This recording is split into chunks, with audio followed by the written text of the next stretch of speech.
വളരെ പ്രസക്തമായ ഈ വചനം വായിച്ചു കേട്ടിട്ടുള്ള ആളുകളാണ് ഇവിടെ ഇരിക്കുന്ന ഭൂരിപക്ഷം പേരും എന്ന് ഞാൻ മനസ്സിലാക്കുന്നു. ഈ ബെഥെസ്ദ എന്ന പേര് അതുകൊണ്ട് തന്നെ നമുക്ക് പരിചിതമാണ്. ക്രൈസ്തവരുടെ എല്ലാ വിഭാഗത്തിലും പെട്ട ആളുകൾക്ക് വളരെ വളരെ അടുപ്പമുള്ള അർത്ഥവുമുള്ളൊരു പേരാണ് ഈ ബെഥെസ്ദ എന്ന് പറയുന്നത്. ഇതിനോട് ഏതാണ്ട് സാമ്യം വരുന്ന, അപ്പോൾ തന്നെ ഒരു ബന്ധവുമില്ലാത്തൊരു പേരുണ്ട്, ബേത്സൈദ. അത് ഗലീലിയ കടലിൻ്റെയും ഗലീലിയൻ ഡിസ്ട്രിക്റ്റിൻ്റെയും പേരാണ്, ആ ഭൂപ്രദേശത്തിൻ്റെ പേരാണ്. ഇത് യെരുസലേമിന് വളരെ വടക്കാണെങ്കിൽ ഇത് യെരുസലേമിനോട് ചേർന്ന് കിടക്കുന്ന സ്ഥലമാണ് ബെഥെസ്ദ. ബെഥെസ്ദയെക്കുറിച്ചുള്ള വളരെ അർത്ഥവത്തായ ഒരു വിശകലനം നമ്മുടെ എഴുത്തുകാരനായ അപ്പോസ്തലൻ യോഹന്നാൻ യേശുക്രിസ്തുവുമായി ബന്ധപ്പെട്ട് നൽകുന്നതാണ് കണ്ടത്. ഇതിനുള്ളിലേക്ക് വരും മുമ്പ് അതിമനോഹരമായ ഈ സുവിശേഷത്തിൻ്റെ ഒരാമുഖ ദർശനം വളരെ ഫലപ്രദമാകും എന്ന് ഞാൻ കരുതുന്നു. യേശുക്രിസ്തുവിൻ്റെ ജീവചരിത്ര രചനകളെയാണ് വാസ്തവത്തിൽ നമ്മൾ 4 സുവിശേഷങ്ങൾ എന്ന നിലയിൽ പറയുക. പക്ഷേ അവ 4 യേശുക്രിസ്തുവിൻ്റെ സമ്പൂർണ്ണ ജീവചരിത്രമല്ല. യേശുക്രിസ്തുവിൻ്റെ സമ്പൂർണമായ ഒരു ജീവചരിത്രം ചമയ്ക്കുക ആ കൃതിയുടെ ബാഹുല്യ നിമിത്തം പ്രായോഗികമല്ല എന്നാണ് യോഹന്നാൻ പറയുന്നത്. യേശു ചെയ്ത മറ്റു പലതുമുണ്ട്, അവ രേഖപ്പെടുത്തുക അത്ര പ്രായോഗികമല്ല. ആ കൃതികൾ ഈ ഭൂമണ്ഡലത്തോളം നിറയത്തക്ക വിധം അവിടുത്തെ പ്രവൃത്തികൾ വലുതാണ്. അപ്പോൾ പിന്നെന്താണ് 4 സുവിശേഷം? 4 സുവിശേഷങ്ങൾക്കും 4 തരം ലക്ഷ്യങ്ങളുണ്ട്. മത്തായി തൻ്റെ തൂലിക ചലിപ്പിക്കുന്നത് യേശുക്രിസ്തു പഴയ നിയമ പുസ്തകങ്ങളായ ഉൽപ്പത്തി മുതൽ മലാക്കി വരെയുള്ള കൃതികളിൽ ഭംഗ്യന്തരേണ സൂചിപ്പിച്ചിട്ടുള്ള വസ്തുതകളുടെ നിറവേറലിൻ ഫലമായി ഇഹലോകത്തിൽ വന്ന രാജാതി രാജാവാണ് എന്നാണ് സുവിശേഷം വഴി സ്ഥാപിക്കുന്നത്. മറ്റൊരു നിലയിൽ പറഞ്ഞാൽ മത്തായിയുടെ മാത്രം സുവിശേഷത്തിൽ മത്തായി ഇടയ്ക്കിടയ്ക്ക് പറയുന്ന ഒരു പ്രയോഗമുണ്ട്, തിരുവെഴുത്തു നിവൃത്തിയാക്കുവാൻ സംഗതി വന്നു. ഈ പദപ്രയോഗം കുറഞ്ഞ പക്ഷം 37 ആവർത്തി അദ്ദേഹത്തിൻ്റെ സുവിശേഷത്തിൽ കാണാം. മത്തായിയാണ് യേശുക്രിസ്തുവിന് അബ്രഹാമിൽ തുടങ്ങി ദാവീദിലൂടെ വളർന്ന് യേശുക്രിസ്തുവിലെത്തുന്ന ഒരു വംശാവലി തയ്യാറാക്കുന്നത്. ആ വംശാവലി തയ്യാറാക്കുന്നത് അബ്രഹാമിൻ്റെ കുലത്തിൽ പിറന്ന ദാവീദ് ഒരു രാജാവാകൊണ്ട് ദാവീദിൻ കുലത്തിലെ 14ാം തലമുറക്കാരനായ യേശുക്രിസ്തുവും അങ്ങനെ ജനിതകപരമായി രാജകുലത്തിൽ ജനിച്ചു വളർന്ന ആളാണെന്നും ആ രാജ്യത്വം എന്നേക്കും നിലനിൽക്കും എന്നും വിശദീകരിച്ചുകൊണ്ട് തൻ്റെ പുസ്തകത്തിലുടനീളം രാജാവും രാജാവിൻ്റെ വിവാഹവും രാജാവ് സ്വത്തുക്കൾ വീതം വെച്ചു കൊടുക്കുന്നതും രാജാവ് നീതി നടപ്പിലാക്കുന്നതുമായ ഉപമകൾ കൊണ്ട് ഈ പുസ്തകം സമ്പന്നമാണ്. ഒറ്റവാക്കിൽ പറഞ്ഞാൽ മത്തായിയുടെ ലക്ഷ്യം ലോകരക്ഷിതാവായ യേശുക്രിസ്തു ഒരു രാജാവാണ് എന്ന് വിശദീകരിക്കാനാണെങ്കിൽ മാർക്കോസിലേക്ക് കടന്നാൽ ചിന്ത മറ്റൊന്നാണ്. മാർക്കോസ് താരതമ്യേന ഒരു സമ്പന്ന കുടുംബത്തിൽ ജനിച്ചു വളർന്ന മനുഷ്യനാണ്. ഏതാണ്ട് 120-ലധികം ആളുകൾക്ക് ഒരേ സമയം കൂടി വരാനും ഭക്ഷണം കഴിക്കാനുമൊക്കെ കഴിയത്തക്ക വിധം വലിയൊരു മാളികമുറിയും അനുബന്ധ സൗകര്യങ്ങളുമൊക്കെയുള്ള യെരുസലേമിലെ ഒരു മനോഹര കുടുംബത്തിൽ, അത്യാവശ്യം വേണ്ട വിധത്തിലെ സാമ്പത്തിക പശ്ചാത്തലമുള്ള കുടുംബത്തിൽ, ജോലിക്കാരും കൂലിക്കാരുമായി നിരവധി ആളുകളുള്ള വീട്ടിൽ അദ്ദേഹം ജനിച്ചു വളർന്നെങ്കിലും താൻ ഏറെ ഇഷ്ടപ്പെട്ടത് യേശുക്രിസ്തു എന്ന മനുഷ്യനെ, ആ വ്യക്തിത്വത്തെ നമ്മുടെയെല്ലാം ശുശ്രൂഷകനായി, സേവകനായി, ദാസനായി അവതരിപ്പിക്കാനാണ്. യേശുക്രിസ്തുവിനെ ഒരാൾ രാജാതിരാജാവായി പ്രകീർത്തനം ചെയ്യുമ്പോൾ ഇതാ സമ്പന്ന കുടുംബത്തിൽ ജനിച്ചു വളർന്ന ഒരാൾ, ഈ മാർക്കോസ് എന്ന മനുഷ്യൻ യേശുക്രിസ്തു ഒരു ദാസനാണ് എന്ന് ചിത്രീകരിച്ചുകൊണ്ട് ദാസനും യജമാനനും തമ്മിലുള്ള ഉപമകളും ദാസൻ യജമാനനോട് വിശ്വസ്ത പുലർത്തേണ്ടുന്ന കാര്യങ്ങളെപ്പറ്റിയും ആ യജമാനൻ പണം വീതം വെച്ച് കൊടുക്കുന്ന കഥകളും ഒക്കെ പറഞ്ഞുകൊണ്ട് ഈ മാർക്കോസിന് യേശു ഒരു ദാസനാണ്, നമ്മുടെ പാദസേവ ചെയ്യാൻ വന്ന, ശുശ്രൂഷ ചെയ്യാൻ വന്ന, പ്രായച്ചിത്തമായി ബലിയർപ്പിക്കാൻ വന്ന ഒരു ശുശ്രൂഷകനായി യേശുവിനെ കാണുമ്പോൾ ലൂക്കോസിൻ്റെ സുവിശേഷം വളരെ വളരെ വളരെ ഭംഗി വിട്ടതാണ്. കാരണം ലൂക്കോസിൻ്റെ സുവിശേഷത്തിന് ഒരു ഗ്രീക്ക് പശ്ചാത്തലമുണ്ട്. നമ്മൾ പഠിക്കുന്ന ആരോഗ്യശാസ്ത്രത്തിൻ്റെ സ്ഥലം അതാണ്, മാത്തമാറ്റിക്സിൻ്റെ സ്ഥലം അതാണ്, തത്വചിന്തയുടെ സ്ഥലം അതാണ്, വിശ്വപ്രസിദ്ധങ്ങളായ നാടകങ്ങളുടെ സ്ഥലം അതാണ്. ഇലിയഡും ഒഡീസിയുമൊക്കെ രചിച്ച ഹോമറുടെ നാടാണത്. പയ്യാർ സ്ക്വയറും ടൂപ്പയ്യാറും പോലെയുള്ള ഗണിതശാസ്ത്ര ചിന്തകൾ കൊണ്ട് സമ്പന്നമാണ് ആ നാട് എന്ന് മനസ്സിലാക്കണം. കവിതകൾ കൊണ്ട്, ആലാപനം കൊണ്ട്, നാടകങ്ങൾ കൊണ്ടൊക്കെ ഏറെ ശ്രദ്ധേയമായ ആ നാട്ടിൽ ആളുകൾ കൂടുതൽ അന്വേഷിച്ചത് മനുഷ്യനെ പറ്റിയായിരുന്നു. മനുഷ്യനുള്ളതുകൊണ്ട്, പ്രകൃതി ഉള്ളതുകൊണ്ട്, പ്രപഞ്ചമുള്ളതുകൊണ്ട് അതിൻ്റെ പിന്നിൽ കാരണഭൂതനായൊരു ഈശ്വരനുണ്ടോ എന്നും അവർ ആരാഞ്ഞുകൊണ്ടിരുന്നു. ഈശ്വരനുണ്ടോ എന്ന് ആരാഞ്ഞ ആളുകൾ മനുഷ്യനെപ്പറ്റി നടത്തിയ പഠനങ്ങളിൽ എല്ലാം തികഞ്ഞ ഒരു മനുഷ്യനുണ്ടോ എന്ന അന്വേഷണം ഗ്രീക്ക് ചിന്തകനായ ഡയോജനസ് ക്രിസ്തുവിന് കാലങ്ങൾക്കപ്പുറത്ത് മുമ്പോട്ട് വെക്കുന്നുണ്ട്. ഡയോജനസ് എന്ന മനുഷ്യൻ സമ്പൂർണനായൊരു മനുഷ്യനെ തിരയുമ്പോൾ ഹെറാക്ലിറ്റസ് എന്ന മനുഷ്യൻ പ്രപഞ്ചത്തിന് കാരണമായ, ആദി കാരണമായ ഒരു വസ്തുതയിലേക്ക് തൻ്റെ ശ്രദ്ധ ചെലുത്തുന്നു. അതിനും ഉത്തരം പറഞ്ഞുകൊണ്ട് ലൂക്കോസ് എന്ന വ്യക്തി യേശുക്രിസ്തുവിനെ ഒരു സമ്പൂർണ്ണ മനുഷ്യനായി ചിത്രീകരിക്കുന്നു. നോക്കണം, ഒരാൾക്ക് യേശു രാജാതി രാജാവാണ്, മറ്റൊരാൾക്ക് നമ്മുടെ ഭാരങ്ങളെ സഹിക്കാൻ വന്ന സാക്ഷാൽ ദൈവത്തിൻ്റെ ദാസനാണ്, മറ്റൊരാൾക്ക് തികവുറ്റ മാനവികതയുടെ ഉജ്ജ്വലമായ പ്രതീകമാണ് കർത്താവായ യേശുക്രിസ്തു.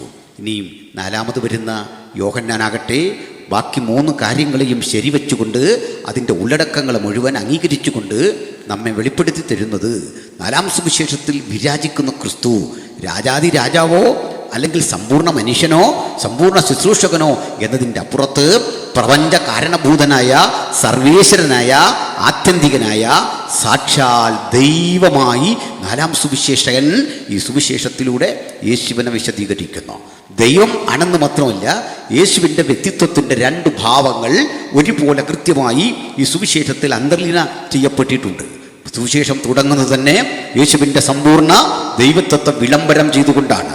ഈ സുവിശേഷത്തിന് ഭംഗിയാർന്നൊരു പശ്ചാത്തലമുള്ളത് എന്തെന്ന് ചോദിച്ചാൽ, ഉൽപ്പത്തി പുസ്തകത്തിൽ മാനവകുലത്തിൻ്റെ ആവിർഭാവത്തെപ്പറ്റി, പ്രപഞ്ചത്തിൻ്റെ ആരംഭത്തെപ്പറ്റി, ആകാശഭൂമികളുടെ നിർമ്മിതിയെപ്പറ്റി, ചരാചരങ്ങളുടെ നിർമ്മിതിയെപ്പറ്റി, ആദമ്യകുലത്തിൻ്റെ രൂപവൽക്കരണത്തെപ്പറ്റി, ആദ്യ മനുഷ്യൻ്റെ വിവാഹത്തെപ്പറ്റി, ആദ്യത്തെ കൊലപാതകത്തെപ്പറ്റി, തകർന്നടിഞ്ഞ മനുഷ്യൻ്റെ ജീവിതത്തിലേക്കുള്ള തിരിച്ചുവരവിനെപ്പറ്റി, അങ്ങനെ നാഗരികതയെപ്പറ്റി പലതും പറഞ്ഞ് വിശദീകരിക്കുമ്പോൾ മനുഷ്യന് ഉത്തരം പിന്നെയും കിട്ടാത്തൊരു ചോദ്യം ഉൽപ്പത്തിയിൽ അവശേഷിച്ചിരുന്നു. എന്താണ് ആ ചോദ്യമെന്നറിയണ്ടേ? ആദിമ എഴുത്തുകാരൻ പ്രപഞ്ച സൃഷ്ടിയെപ്പറ്റി, നാഗരികതയെപ്പറ്റി, പൗരാണികതയെപ്പറ്റി, മാനവികതയെപ്പറ്റി സംസാരിച്ചു വരുന്ന വഴിക്ക് പറയുന്നുണ്ട്, ആദിയിൽ ദൈവം സ്വർഗങ്ങളെയും ഭൂമിയെയും സൃഷ്ടിച്ചു. നമ്മുടെ പരിഭാഷകൾ കിടക്കുന്ന ആകാശം എന്ന പദം വിടണം, പകരം in the beginning God created heavens and earth. ആദിയിൽ ദൈവം സ്വർഗങ്ങളെയും ഭൂമിയെയും സൃഷ്ടിച്ചു.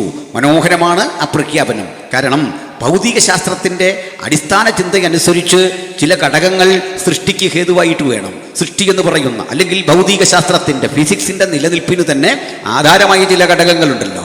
അതിലൊന്ന് സമയമാണ്, മറ്റൊന്ന് ആ സമയത്തോടൊപ്പം സ്ഥലമാണ്. അപ്പോൾ ടൈം വേണം, സ്പേസ് വേണം, മാറ്റർ വേണം, എനർജി വേണം. ഇങ്ങനെയുള്ള ചില ഘടകങ്ങളാണ് ഫിസിക്സ് എന്ന് പറയുന്ന ഒരു ശാസ്ത്രത്തെ ചലിപ്പിക്കുന്നതെങ്കിൽ ബൈബിളിൻ്റെ ഉൽപ്പത്തി ആരംഭിക്കുന്നത് ഈ ഘടകങ്ങളെ വിശദീകരിച്ചു കൊണ്ടാണ്. എന്താണെന്നറിയണ്ടേ? ആദിയിൽ എന്ന് പറഞ്ഞ് ആരംഭിക്കുമ്പോൾ നിങ്ങൾ നോക്കിയാൽ അവിടെ സമയം കാണാൻ സാധിക്കുന്നുണ്ട്. ദൈവം നമുക്കത് മാറ്റിവെക്കാം. ആദിയിൽ ഒരു സമയത്തിൻ്റെ ക്രമം നോക്കണം. ഇന്ന് ഭൗതിക ശാസ്ത്രം പഠിക്കുന്ന ഒരു വിദ്യാർത്ഥിക്ക് നിരാകരിക്കാൻ കഴിയാത്ത ശാസ്ത്ര സിദ്ധാന്തങ്ങളുടെ അടിത്തറയിൽ നിന്നുകൊണ്ട് വിശദീകരിക്കാൻ പറ്റുന്ന ഒറ്റ അധ്യാത്മിക ഗ്രന്ഥം ഉലകത്തിലുണ്ടെങ്കിൽ അത് വിശുദ്ധ ബൈബിളാണ്. ആ ബൈബിളിനെയും അതിൽ നിലകൊള്ളുന്ന കർത്താവായ യേശുക്രിസ്തുവിനെയും ആമുഖമായി ഉയർത്തി കാണിച്ചുകൊണ്ട് ആ വ്യക്തിത്വത്തിൻ്റെ സവിശേഷതകളെ മുഴുവൻ പ്രകീർത്തിക്കുവാൻ ഞങ്ങൾ ലഭ്യമായ സമയം പരമാവധി ഉപയോഗിച്ചുകൊണ്ട് ഞങ്ങൾ അറിയുന്ന, ഞങ്ങൾ അനുഭവിക്കുന്ന സുവിശേഷത്തിൻ്റെ ആത്യന്തിക സത്യയുടെ വിളംബരം ഇങ്ങനെ ഘോഷിക്കട്ടെ. മറ്റൊരുവരിലും രക്ഷയില്ല. നാം രക്ഷിക്കപ്പെടുവാൻ ആകാശത്തിന് കീഴിൽ മനുഷ്യരുടെ ഇടയിൽ നൽകപ്പെട്ട ഏകനാമം കർത്താവായ യേശുക്രിസ്തുവിൻ്റെ നാമമാണ്.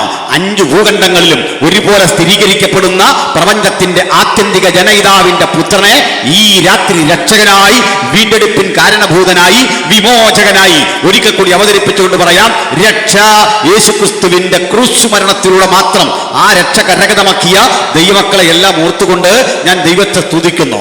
ആ രക്ഷ ദൈവത്തിന്റെയും കുഞ്ഞാടിന്റെയും ദാനമെന്ന വകതിരിവിന്റെ സന്ദേശമാണ് ഉയരത്തിലും ഉയർന്നു നിൽക്കുന്നതെങ്കിൽ സ്വർഗാദി സ്വർഗത്തെയും പ്രകമ്പനം കൊള്ളിക്കുന്ന ആവേശഭരിതമാക്കുന്ന ആ രക്ഷാസന്ദേശം ഞങ്ങൾ ഇവിടെ ആവർത്തിക്കുമ്പോൾ മഹത്തരമായ സുവിശേഷ ഘോഷണം ഇടതടവില്ലാതെ ഇന്നും തുടരുന്നു എന്ന മഹനീയമായ യാഥാർത്ഥ്യമാണ് ഇവിടെ ആവർത്തിക്കപ്പെടുന്നത്. അപ്പോൾ ആദിയിൽ ഒരു സമയം, 2 ആകാശങ്ങൾ അഥവാ സ്വർഗങ്ങൾ, നിങ്ങൾക്ക് സ്പേസ് അവിടെ കാണാൻ പറ്റും. അടുത്തത് മാറ്റർ അഥവാ പദാർത്ഥം, ഭൂമിയെ നിങ്ങൾക്ക് കാണാൻ സാധിക്കും. ഇത്രയും പറഞ്ഞിട്ട് മറ്റൊന്ന് പറയാതിരിക്കാൻ വയ്യ. സൃഷ്ടിച്ചു എന്ന് പറയുമ്പോൾ എനർജിയുടെ അല്ലെങ്കിൽ ഊർജത്തിൻ്റെ ആ രൂപവൽക്കരണം, ഊർജം ഉണ്ടാകുകയല്ല, പിന്നെയോ അതിന് കാരണം അല്ലെങ്കിൽ അതിൻ്റെ പ്രവർത്തനക്ഷമത നിങ്ങൾക്ക് കാണാൻ സാധിക്കും. അപ്പോൾ ഈ ഊർജപ്രവാഹത്തിൻ്റെ ഉള്ളടക്കത്തെ നിരാകരിക്കലാണ് ആധുനികന്മാരായ നിരീശ്വരന്മാരുടെ പ്രശ്നമെങ്കിൽ ബൈബിൾ മാത്രം ആ ഊർജപ്രവാഹത്തിൻ്റെ ഉള്ളടക്കത്തെ ചൂണ്ടിക്കാണിച്ചു. ദൈവം, ഹല്ലേലൂയ, സകല പ്രവർത്തനത്തിനും കാരണഭൂതനായ ഊർജപ്രവാഹത്തിന്റെ ഉടമയായ പരമപ്രധാനിയായ മനുഷ്യരാരും കണ്ടിട്ടില്ലാത്ത, കാണാൻ കഴിയാത്ത, അടുത്തുകൂടാത്ത വെളിച്ചത്തിൽ വസിക്കുന്ന ഉന്നതൻ, ഉയർന്നിരിക്കുന്നവനായ ശാശ്വതവാസിയായ മഹാദൈവത്തെ സ്തുതിച്ചുകൊണ്ടാണ് ഈ പുസ്തകത്തിന്റെ ആരംഭം. ഹല്ലേലൂയ. ഞാൻ ഒരു ഡിബേറ്റിൽ പങ്കെടുക്കുമ്പോൾ അവരോട് ചോദിച്ച ഒരു ചോദ്യമുണ്ട്. ആ ഡിബേറ്റിൽ പ്രധാനമായും ഉയർന്നു കേട്ടത് ഈ പ്രപഞ്ച സൃഷ്ടിക്ക് പിന്നിൽ ഒരു കാരണഭൂതനില്ല എന്ന് പറയാൻ ശ്രമിക്കുന്ന എൻ്റെ സുഹൃത്തുക്കളായ നിരീശ്വരന്മാരെയാണ്. നിരീശ്വരന്മാർ പലപ്പോഴും ഒരു വലിയ അബദ്ധം നമ്മുടെ ഇടയിൽ പറയാറുണ്ട്. അവരുടെ വാക്കുകളുമൊക്കെ കേട്ടാൽ അവർ പറയും, ഈ ബൈബിളും ചിന്തയും ഒക്കെ വിട്ടിട്ട് ശാസ്ത്രത്തിലേക്ക് തിരിയണം. എന്തിനാണ് ബൈബിളും അനുബന്ധ കാര്യങ്ങളും വിട്ടിട്ട് ഞങ്ങൾ തിരിയുന്നത്? ഞങ്ങൾ ശാസ്ത്രത്തിൻ്റെ വഴികളിലൂടെ തന്നെയാണ് സഞ്ചരിക്കുന്നത്. അതിന് ബൈബിൾ മാറ്റിവെക്കേണ്ട കാര്യമൊന്നുമില്ല. അതിന് നിങ്ങൾ നിരീശ്വരത്തെ മാറ്റിവെച്ചിട്ടാണ് ഈ ശാസ്ത്രത്തിൻ്റെ പിന്നാലെ വരേണ്ടതെന്ന് ഞാൻ പറയും. കാരണം ഇന്നുവരെ ഒരു ശാസ്ത്ര പ്രതിഭയ്ക്ക് കിട്ടാവുന്ന പരമാവധി പരിഗണന നോബൽ പ്രൈസാണെങ്കിൽ ഇന്ന് വരെ കിട്ടിയ നോബൽ പ്രൈസുകളുടെ കണക്കെടുത്താൽ അതിൽ 70% ശാസ്ത്ര സാങ്കേതിക രംഗങ്ങളിലെ പുരോഗതിക്ക് 70% നോബൽ പ്രൈസ് കരഗതമാക്കിയ ആളുകളൊക്കെ തന്നെ ഈ പുസ്തകത്തിൻ്റെ വക്താക്കളായിരുന്നു. ആ വലിയ സത്യമോർത്ത് ഞാൻ ദൈവത്തെ സ്തുതിക്കുന്നു. ഈ പുസ്തകം വായിച്ചവരോ പ്രചരിപ്പിച്ചവരോ ആയ ആയിരക്കണക്കിന് ആളുകളാണ് നോബൽ പ്രൈസ് അധികം കരഗതമാക്കിയത്. നിങ്ങൾക്കറിയില്ലേ, മൈക്കൽ ഫാരഡെ, നാം ഈ വൈദ്യുതി കാണുമ്പോൾ അതിന് കാരണഭൂതനായ വൈദ്യുതിയുടെ പിതാവേ, ഇനിയും ഗ്രിഗർ മെൻഡൽ എന്ന് കേട്ടിട്ടില്ലേ? നാം അറിയുന്ന ഐസക് ന്യൂട്ടനില്ലേ? നാം അറിയുന്ന ആൽബർട്ട് ഐൻസ്റ്റീനില്ലേ? നാം അറിയുന്ന ജോണാസ് കെപ്ലറില്ലേ?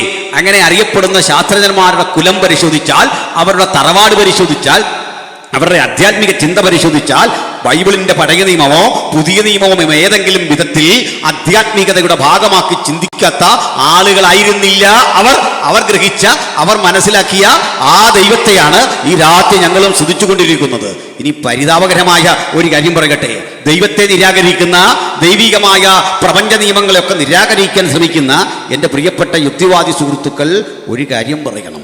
ഇന്ന് ലോകമാർജിച്ച മേന്മയ്ക്കും ശാസ്ത്ര സാങ്കേതിക പുരോഗതിക്കും പിന്നിൽ അധ്വാനിച്ച നിങ്ങളുടെ ആളുകളൊരു കണക്ക് പറയാമോ?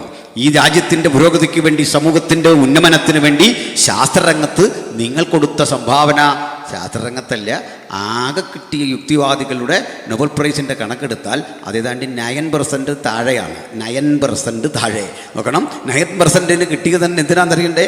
നോവൽ എഴുതിയതിന്, കഥ എഴുതിയതിന്, കവിത എഴുതിയതിനൊക്കെയാ സമാധാനത്തിനുള്ള നോബൽ പ്രൈസൊക്കെ കിട്ടിയവരുണ്ട്. എന്നാൽ ശാസ്ത്രത്തിനുള്ള നോബൽ പ്രൈസ് കിട്ടിയ നിരീശ്വരന്മാരുടെ അംഗസംഖ്യ ദാരിദ്ര്യരേഖയ്ക്ക് വളരെ വളരെ താഴെയാണ്.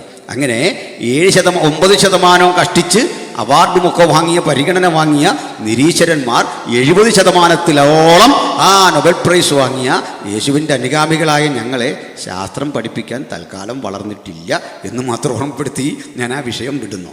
അപ്പോൾ പക്ഷെ ഒരു ചോദ്യം ഉൽപ്പത്തി പുസ്തകം അവശേഷിപ്പിക്കുന്നുണ്ട്. എന്താണതെന്ന് അറിയണ്ടേ? ഇത് സൃഷ്ടിയുടെ ആരംഭമാണ്. ഹൗ ദിസ് വേൾഡ് എക്സിസ്റ്റ്, എങ്ങനെയാണ് ഈ ലോകമുണ്ടായത് എന്നൊന്ന് പറയുക. അപ്പോൾ അത് പറഞ്ഞു വരും വഴിക്ക് സ്വാഭാവികമായി ഒരു ചോദ്യം ഉരുത്തിരിയും. അല്ലയോ ഉൽപ്പത്തിയുടെ ഗ്രന്ഥകര, അങ്ങ് പറഞ്ഞു ആദിയിൽ ദൈവം സ്വർഗഭൂമികളെയൊക്കെ സൃഷ്ടിച്ചു, നല്ല കാര്യം.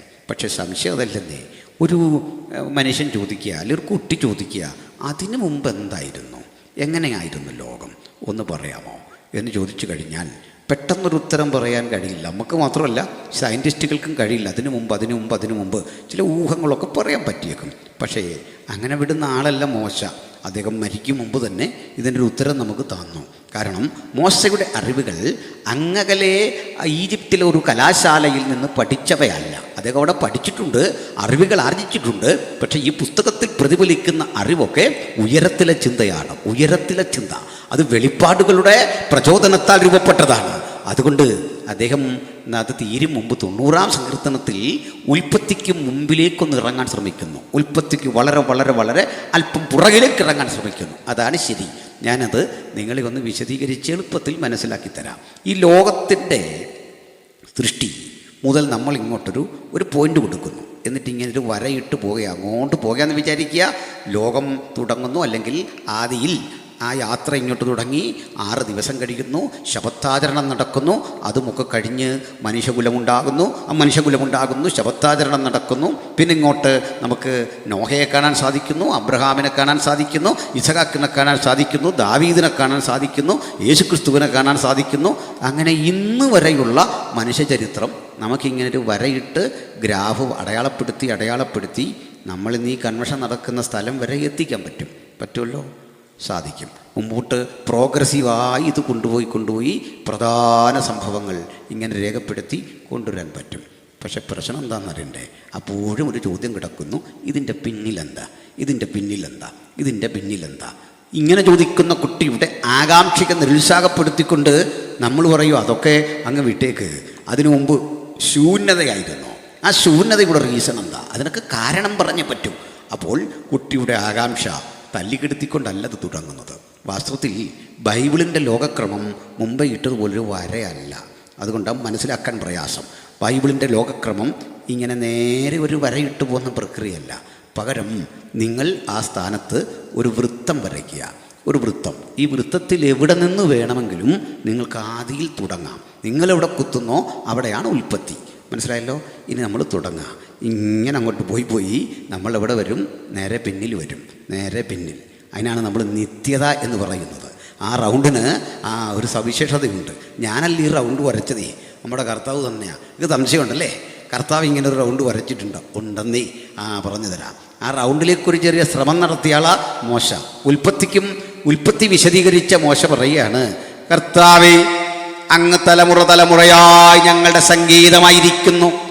പർവ്വതങ്ങളുണ്ടായതിനും ഉൽപ്പത്തി 1:1 പർവ്വതങ്ങളുണ്ടായതിനും ഭൂമിയെയും ഭൂമണ്ഡലത്തെയും സ്ഥാപിക്കും മുമ്പ് അങ്ങ് അനാദിയായും ശാശ്വതമായും ഞങ്ങളുടെ ദൈവമാകുന്നു. ഉൽപ്പത്തിക്ക് പുറകോട്ടിറങ്ങി. തൃപ്തി പോരാ, കർത്താവ് പൂരിപ്പിച്ചു. എങ്ങനെയാണെന്നറിയണ്ടേ? ക്രൂശീകരണത്തിൻ്റെ കുറേ നാൾക്ക് മുമ്പ്, നേരത്തിന് മുമ്പ് യോഹന്നാൻ 17-ാം അധ്യായം 4 മുതൽ അങ്ങോട്ട് പറയുക, സ്വർഗസ്ഥ പിതാവേ, ലോകാരംഭത്തിനു മുമ്പ് നിൻ്റെ അടുക്കൽ എനിക്കുണ്ടായിരുന്ന മഹത്വത്തിലേക്ക് നീ എന്നെ ചേർത്ത് കൊള്ളണം. യേശു എങ്ങോട്ടാണ് പോയത്? ഇങ്ങനെ മുമ്പോട്ടല്ല, ലോകാരംഭത്തിനു മുമ്പ്, പ്രപഞ്ച സൃഷ്ടിക്ക് മുമ്പ് പുത്രൻ പിതാവിനോടൊപ്പം എവിടെയായിരുന്നു? അവൻ ദൈവരൂപത്തിലിരിക്കെ ദൈവത്തോടുള്ള സമത്വം മുറുകെ പിടിക്കണമെന്ന് വിചാരിക്കാതെ ദാസ്യരൂപമെടുത്തു വേഷത്തിൽ മനുഷ്യനായി വിളങ്ങി ഇങ്ങോട്ട് വന്നു. അതിനു മുമ്പേ ആ സമത്വത്തിൽ പിതാവിനോടൊപ്പമായിരുന്നെങ്കിൽ മരിച്ചടക്കപ്പെട്ട് ഉയർത്തെഴുന്നേറ്റ് ഇന്നും ചെന്ന് പിതാവിൻ്റെ മഹിമയുടെ വലത്തുഭാഗത്താണ് ജീവിക്കുന്നത്. അപ്പോൾ എടുക്കപ്പെടുമ്പോൾ നമ്മളും അവനോടുകൂടെ അവിടെ ചെല്ലുന്നു. അവിടെ വൃത്തം പൂർത്തീകരിച്ച് കണ്ടോ? ഇങ്ങനെയാണ് അതിൻ്റെ ക്രമം. സന്തോഷമായോ? കാര്യം മനസ്സിലായോ? ഇതേ യോഹന്നാൻ പൂരിപ്പിച്ചുകൊണ്ടാണ് തുടങ്ങുന്നത്. ഉൽപ്പത്തിക്ക് പുറകിലേക്കും 90-ാം സംഘത്തിൻ്റെ പുറകിലേക്കും യോഹന്നാൻ ഇറങ്ങിയിട്ട് പറയാ, ആദിയിൽ വചനം ഉണ്ടായിരുന്നു, വചനം ദൈവമായിരുന്നു, വചനം ദൈവത്തോട് കൂടെയായിരുന്നു, വചനം ദൈവമായിരുന്നു. എന്നിട്ടൊന്നുകൂടി പറഞ്ഞു, ആ വചനം ജഡം ധരിച്ച് നമുക്കിടയിൽ പാർത്തു. ഞാനിനി അതൊന്ന് വിശദീകരിക്കാം. സന്തോഷമല്ലേ? കേൾക്കുന്നുണ്ടോ? ആ, സ്തോത്രം. വചനം ജഡം ധരിച്ച് നമ്മുടെ ഇടയിൽ പാർത്തു. ഇനി പറയുന്നത് നന്നായിട്ട് ശ്രദ്ധിക്കണം. ശ്രദ്ധിക്കാത്തവർക്കൊന്നും മനസ്സിലാവില്ല എന്ന കാര്യം ഞാൻ ഗ്യാരണ്ടി തരാം. ശ്രദ്ധിച്ച അനായാസനം മനസ്സിലാക്കുന്ന സിമ്പിളായ കാര്യങ്ങൾ പറയാം. 1947 ചാവുകടലിൻ്റെ പടിഞ്ഞാറേ തീരത്ത് ഒരു സംഭവമുണ്ടായി. 1947 മറക്കില്ലല്ലോ, സ്വാതന്ത്ര്യലബ്ധി നമുക്ക് കിട്ടിയ വർഷം. യോർദാൻ വന്ന് പതിച്ചു രൂപപ്പെടുന്ന ചാവുകടലിൻ്റെ പടിഞ്ഞാറേ തീരം. ആ സ്ഥലത്തിന് ചാവുകടലിൻ്റെ 2 അതിരുകൾക്ക് പറയുന്ന പേരാണ് ഏൻ ഗദി, അടുത്ത അതിരിന് പറയും ഏൻ എഗ്ലയീം. ഇത് നമ്മൾ എസെക്കിയേൽ പ്രവചനത്തിൽ വായിച്ചിട്ടുണ്ട്. അതിൻ്റെ തീരത്ത് ഏൻ ഗദി മുതൽ ഏൻ എഗ്ലയീം വരെ നിന്ന് മീൻ പിടിക്കാർ വല വീശും. അപ്പോൾ ഏൻ ഗദിക്കും ഏൻ എഗ്ലയീമിനും ഇടയിൽ ധാരാളം പ്രകൃതിദത്തമായ ഗുഹകൾ കൊണ്ട് നിറഞ്ഞൊരു സ്ഥലമുണ്ടായിരുന്നു. നല്ല തണുപ്പാണ് അവിടെ. ഈ ഗുഹകൾ നിലനിന്നിരുന്ന സ്ഥലത്തിന് ഒരു പേർ പറയുമായിരുന്നു. ആ സ്ഥലത്തിൻ്റെ പേര് കുംറാൻ എന്നായിരുന്നു. കുമ്രാൻ. ഈ കുമ്രാൻ ഭൂപ്രദേശത്തെ മൊത്തത്തിൽ വിളിച്ച പേര് കിർബത്ത് കുമ്രാൻ അല്ലെങ്കിൽ വാടി കുമ്രാൻ എന്നൊക്കെയായിരുന്നു. ഇതുവഴി 1947 ഒരാട്ടിടയ ബാലൻ ആടുകളെ മേയിച്ചു പോവുകയാണ്. അയാളുടെ പേര് മുഹമ്മദ് അൽ ദിബ് എന്നായിരുന്നു. മുഹമ്മദ് അൽ ദിബ് എന്ന് പ്രാകൃതനായ ഒരു ആട്ടിടയ ബാലൻ, ഒരു ബെഡൂവിയൻ ഗോത്രക്കാരൻ, നമ്മൾ കാട്ടറബി എന്നൊക്കെ വിളിക്കുന്നൊരു പയ്യൻ ആടിനെ തെറ്റിപ്പോവാണ്. അവൻ്റെ ഒരു ആടിനെ കാണാതെ പോയി. ആടിനെ കാണാതെ പോയപ്പോൾ ഈ പയ്യൻ ഈ ഗുഹകൾക്കകത്തെവിടെയോ ആട് പെട്ടിരിക്കാം എന്നോർത്തൊരു കല്ലെടുത്തെറിഞ്ഞു. ആ കല്ല് ചെന്ന് കൊണ്ട നാദം ഒരു മണിനാദം പോലെ അവന് തോന്നി. അൽദിബ് ഇവിടേക്ക് ഓടിക്കയറി ആകാംക്ഷ കൊണ്ട്. അവിടെ ചെല്ലുമ്പോൾ കാണുന്നത് ഏതാണ്ടൊരു മനുഷ്യനോളം പൊക്കമുള്ള ഒരു കളിമൺ ഭരണി. ആ ഭരണിയിലാണ് കല്ലുകൊണ്ടത്. കട്ടിയുള്ള കളിമൺ ഭരണി അതുകൊണ്ട് പൊട്ടിയില്ല. അതിന് അവൻ ആകാംക്ഷ കൂടിയിട്ട് ഇതിൻ്റെ മേൽമൂടി എടുത്തു മാറ്റി ചെരിച്ച് അതിനകത്തേക്ക് നോക്കുമ്പോൾ അതിനുള്ളിൽ ചുരുട്ടി വച്ചിരിക്കുന്ന കുറേ ചുരുളുകൾ കണ്ടു. മൃഗത്തിൻ്റെ തോലുകളാണ്. ഈ ചുരുളുകൾ വലിച്ച് അയാൾ പുറത്തേക്കിട്ടു. എന്തൊക്കെയോ അതിൽ എഴുതിയിരിക്കുന്നു. വായിക്കാനറിയില്ല. അയാളൊട്ടും വിട്ടില്ല. ഇത് വാരി വലിച്ചു കൊണ്ടുവന്നു. സിറിയയിലെ ഒരു തുകൽ വ്യാപാരിക്ക് അത് വിറ്റു. തുകൽ വ്യാപാരി അത് വെട്ടിമുറിച്ച് ബാഗ് തുന്നാൻ ശ്രമിക്കുമ്പോൾ അവിചാരിതമായി അവിടെ സിറിയൻ ആർച്ച് ബിഷപ്പ്, ഓർത്തഡോക്സ് സഭയുടെ arch bishop doctor Joshua Samuel എത്തുന്നു. അദ്ദേഹം ഈ തുകൽ ചുരുൾ കണ്ട് അമ്പരന്നിട്ട് ആ തുകൽ വ്യാപാരിയോട് ചോദിച്ചു, താങ്കൾക്ക് ഇത് എവിടെ നിന്ന് കിട്ടി? ഇതിൻ്റെ വില എന്ത് വേണം? അതെങ്കിൽ ചോദിച്ച വില കൊടുത്ത് അദ്ദേഹം അത് വാങ്ങി. എന്തായിരുന്നു എന്ന് കേൾക്കണ്ടേ? ബൈബിളിലെ യെശയ്യാ പ്രവാചകൻ്റെ പ്രവചനത്തിൻ്റെ ഒരു കൈയെഴുത്തു പ്രതി. യെശയ്യാവ് നേരിട്ട് എഴുതിയതല്ല. യെശയ്യാവിൻ്റെ പ്രവചനത്തെ ആസ്പദമാക്കി രൂപപ്പെട്ട 2-ാം നൂറ്റാണ്ടിലെ ഒരു തുകൽ ചുരുളാണ് ആ കണ്ടത്. അന്നങ്ങനെയാണ്. ഈ മൃഗത്തിൻ്റെ തോലിലാണ് ഈ ബൈബിളിലെ ഗ്രന്ഥങ്ങളൊക്കെ എഴുതുന്നത്. ആടിൻ്റെയോ അധികം പ്രായമില്ലാത്ത കാളയുടെയോ തോലിലാണ്. ഇതൊരാൾ ഞാൻ ക്ലാസ് എടുക്കുന്ന കേട്ടിട്ട് ചോദിച്ചു, അത് കൊള്ളാമല്ലോ, ഈ ആടിൻ്റെയും കാളയുടെയൊക്കെ ദേഹത്തെ എഴുതിയിട്ട് ഇതിനെ തിന്നാൻ വിടുമോന്ന്. എനിക്ക് അന്നേരം തോന്നിയത്, ഒരാടിനെ വിളിച്ചുകൊണ്ട് വരുന്നു, മത്തായിയുടെ സുവിശേഷം 1-ാം അധ്യായത്തിൽ എഴുതിയിട്ട് പറയുന്നു, പോയി വെള്ളം കുടിച്ചിട്ടു അതിനെ വിടുന്നു. അപ്പം 2-ാം അധ്യായത്തിന് വേണ്ടി അടുത്ത ആട് വരുന്നു. അപ്പോൾ നമ്മൾ വായിക്കണേ, ഒരാടിനെ കൂട്ടിന്ന് കൊണ്ടുവന്നിട്ട് മത്തായി വായിച്ചു വിടുന്നു. അങ്ങനെയല്ല. ഇതിൻ്റെ തോല് ശാസ്ത്രീയമായി സംസ്കരിച്ച് നമ്മുടെ ഈ തബലക്കൊക്കെ എടുക്കുന്ന പോലെ അതിലാണ് എഴുതുന്നത്. ഇതിന് പാർച്ച്മെൻറ്റ്സ് എന്നാണ് പറയുക. ഈ പാർച്ച്മെൻറ്റ്സിൽ ഇങ്ങനെ എഴുതണമെങ്കിൽ, ബൈബിളിൻ്റെ പ്രതി എടുക്കണമെങ്കിൽ എല്ലാവർക്കും അധികാരമില്ല. അതെഴുതാൻ അധികാരമുള്ളവൻ്റെ പേരാണ് ശാസ്ത്രി. ഈ ശാസ്ത്രി ലൈസൻസ്ഡ് എഴുത്തുകാരനാണ്. ഒരു ശാസ്ത്രി ബൈബിളിൻ്റെ കോപ്പി എഴുതുമ്പോൾ 17 നിബന്ധനകൾ പാലിച്ചിരിക്കണം. ഞാനവയെല്ലാം പറയുന്നില്ലെങ്കിലും എൻ്റെ ഗൗരവം പരിഗണിച്ച് 1-2 പറയാം. ഒരേ വലിപ്പമുള്ള തുകൽ ചുരുളെ എടുക്കാവൂ. എഴുതുന്ന വേളയിൽ പ്രത്യേകം തയ്യാറാക്കിയ കറുത്ത മഷിക്ക് വേണം എഴുതാൻ. തൂലിക അതിൽ മുക്കി. അടുത്ത നിബന്ധന, ഒരു വരിയിൽ ഇങ്ങനെ തിരച്ചീനമായി 13 അക്ഷരങ്ങളെ എഴുതാം. താഴേക്ക് 30 അക്ഷരങ്ങളിൽ അധികം വരാൻ പാടില്ല. 2 അക്ഷരങ്ങൾ തമ്മിൽ ഒരു തലനാരിഴയുടെയെങ്കിലും അകലമുണ്ടായിരിക്കണം. അടുത്ത നിയമം, ഇതെഴുതുന്ന വേളയിൽ ദൈവത്തിൻ്റെ പേരെഴുതിയ ആ തൂലിക ഒടിച്ചു കളയണം. അതുകൊണ്ട് മറ്റൊന്നും എഴുതിക്കൂടാ. ഇനി അടുത്തൊന്നുണ്ട്.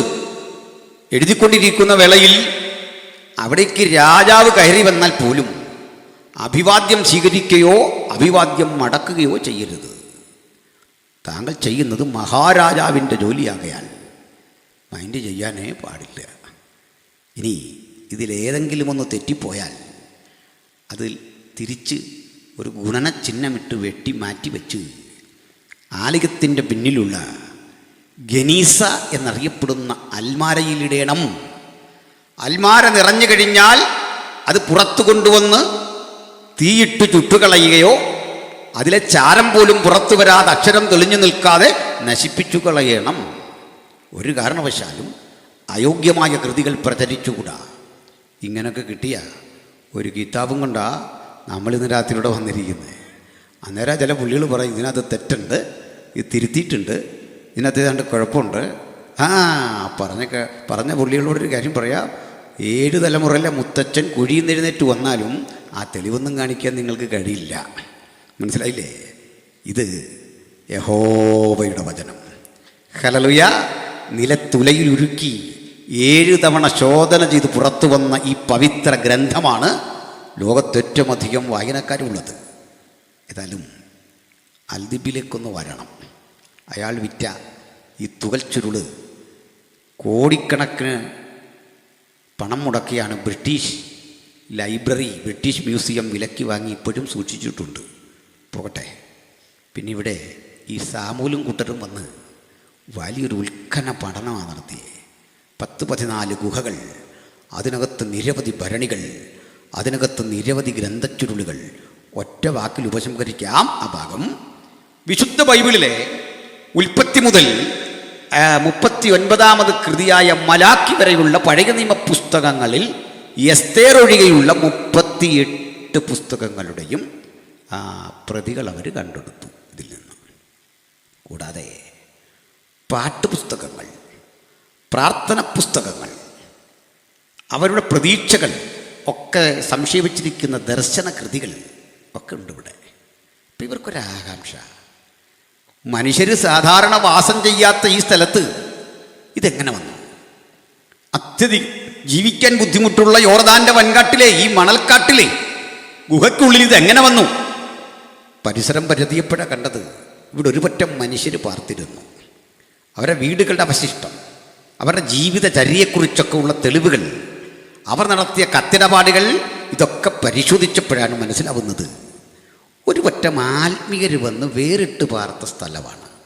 വേറൊന്നുകൊണ്ടുമല്ല, യെരുശലേമിലെ യഹൂദന്മാരുടെ തെറ്റായ ജീവിതചര്യകളോട് കലഹിച്ച് ഞങ്ങളിനി ആലയത്തിൻ്റെ പരിസരത്തും യെരുശലേമിൻ്റെ തിരക്കിലും ജീവിച്ചാൽ നിത്യത നഷ്ടപ്പെടും.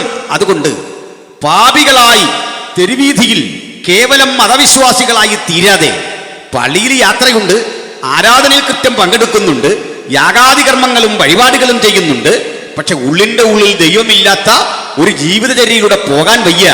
അതുകൊണ്ട് പ്രാർത്ഥനയ്ക്കും ഏകാഗ്രതയ്ക്കും ഏകാന്തതയ്ക്കും വേണ്ടി കാട് കയറി ജീവിച്ച ഒരു പറ്റം സാധുക്കളായ മനുഷ്യർ അവർ മറ്റൊന്നുകൂടി ചെയ്തു.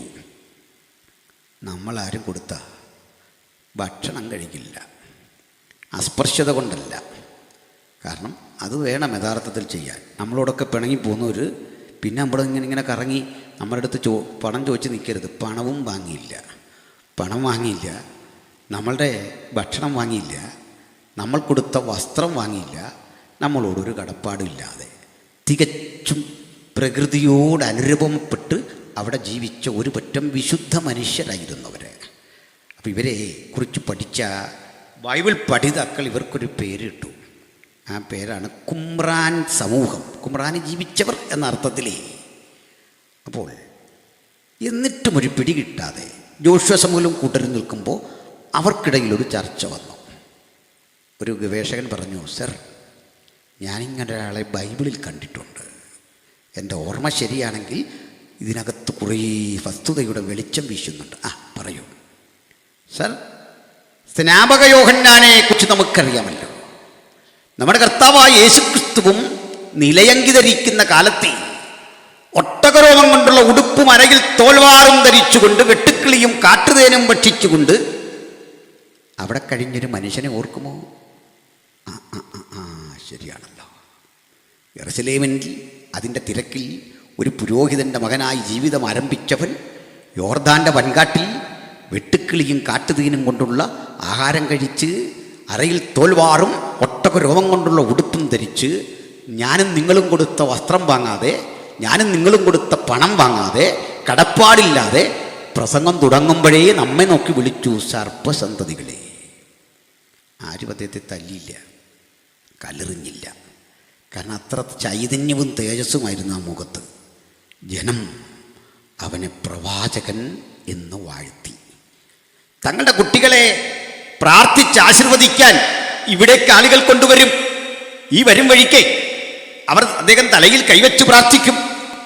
തങ്ങൾ ചെയ്തു പോയ തെറ്റുകളുടെ പ്രായശ്ചിത്തത്തിനായി കരഞ്ഞു നിലവിളിക്കുന്നവരെ യോർദാനിൽ സ്നാനം കൊടുത്ത് കരയ്ക്ക് കയറ്റിവിടും. ശുദ്ധീകരണത്തിൻ്റെ മാനസാന്തരത്തിൻ്റെ പ്രതീകമായി കരയ്ക്ക് കയറ്റിവിടും. ആളുകൾക്ക് യോഹന്നാന് വലിയ മതിപ്പാണ്.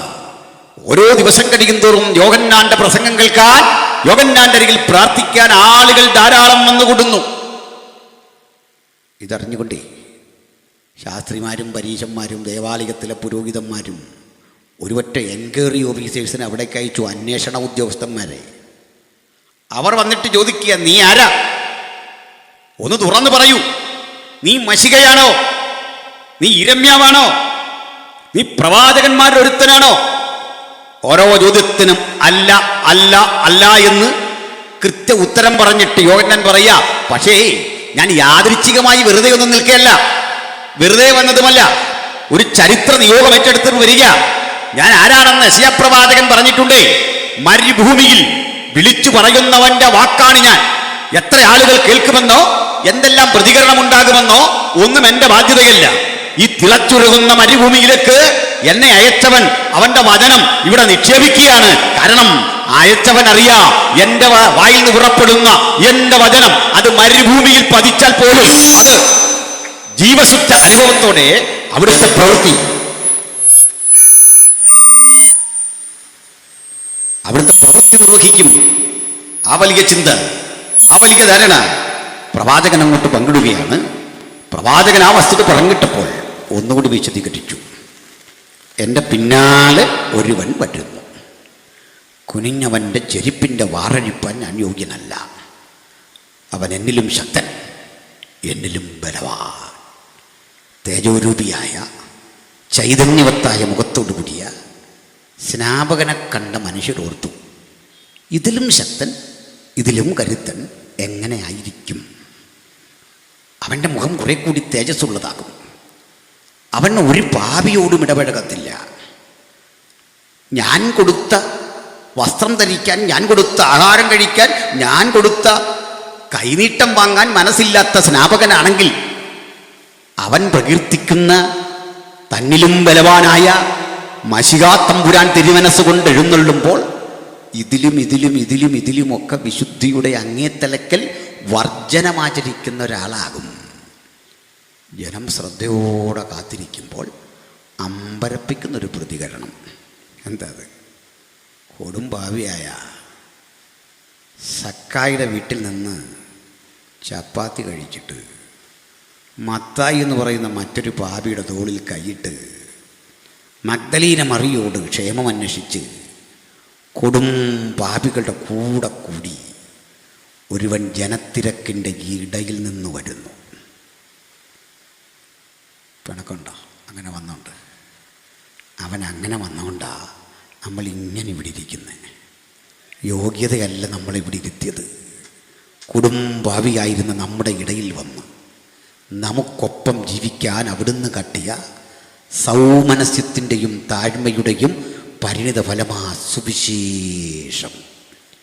ഏത് കുടുംബാവിയെയും മാറോട് ചേർത്ത് പിടിക്കുന്ന മഹാസ്നേഹമായ ക്രിസ്തു അന്നാദ്യമായി ജനം ധരിച്ചു. ലോകം വിട്ടുഴന്ന് തപസനുഷ്ഠിക്കുന്ന താപസൻ്റെ കൂട്ട്, കാട് കയറുന്ന സ്നാപകൻ്റെ കൂട്ട്, വർജനമാചരിക്കുന്ന പരീശൻ്റെ കൂട്ട്, കാത്തു സൂക്ഷിക്കുന്ന വിശുദ്ധിയല്ല, ഭക്തൻ്റെ വിശുദ്ധി. എൻ്റെയും നിങ്ങളുടെയും വിശുദ്ധി നമ്മൾ ഉണ്ടാക്കിയെടുത്തതല്ല, ദൈവത്തിൻ്റെ ദാനമാണ്, ദൈവത്തിൻ്റെ കൃപയാണ്. കൃപയും സത്യവും നിറഞ്ഞവനായി നമ്മുടെ ഇടയിൽ പാർത്തു. കർത്താവ് തെളിയിച്ചതേ നമ്മളിൽ നിന്ന് ഓടിപ്പോയി എങ്ങനെ വിശുദ്ധി സൂക്ഷിക്കാമെന്നല്ല, നമ്മളോട് കൂടെ നടന്ന് നമ്മളെ എങ്ങനെ വിശുദ്ധരാക്കാം, ആ വലിയ പ്രക്രിയ അവിടുന്ന് ചെയ്തത്. ഈ യാത്രയിൽ ജെറുസലേമിൽ വരുമ്പോൾ കണ്ട ഒരു കാഴ്ചയാണ് നമ്മുടെ വായനയുടെ ആധാരം. അതെന്താ? ജെറുസലേമിൽ ആട്ടുവാതിൽക്കൽ 5 മണ്ഡപങ്ങളുള്ള ബെഥേസ്ത എന്നൊരു കുളം.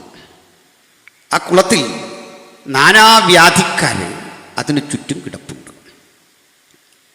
അപ്പോൾ ഇടയ്ക്കിടയ്ക്കൊരു ദൂതൻ ഇറങ്ങി ഈ കുളമൊന്ന് കലക്കുമ്പോൾ ആദ്യം ഇറങ്ങുന്ന ആളിന് സൗഖ്യം വരും. ഇതാണ് കാര്യം. പക്ഷെ പഴയ നിയമം മുഴുവൻ നമ്മൾ വായിച്ചിട്ട് ഇങ്ങനൊരു കുളമോ ഇങ്ങനൊരു അത്ഭുതമോ ഇങ്ങനൊരു ദൂതം കലക്കുന്നതോ ഒന്നും വായിച്ചിട്ടില്ല. ഉണ്ടോ? ഇല്ല. അപ്പം എന്താ പ്രശ്നം? ഇത് ഇടയ്ക്ക് എവിടെയോ തുടങ്ങിയൊരു കലക്ക. മനസ്സിലായില്ലേ?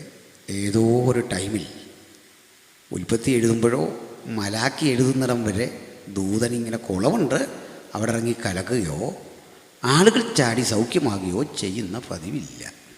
അപ്പം പിന്നെന്താ വിഷയം? നിങ്ങളത് ആഴത്തിൽ വായിക്കണം.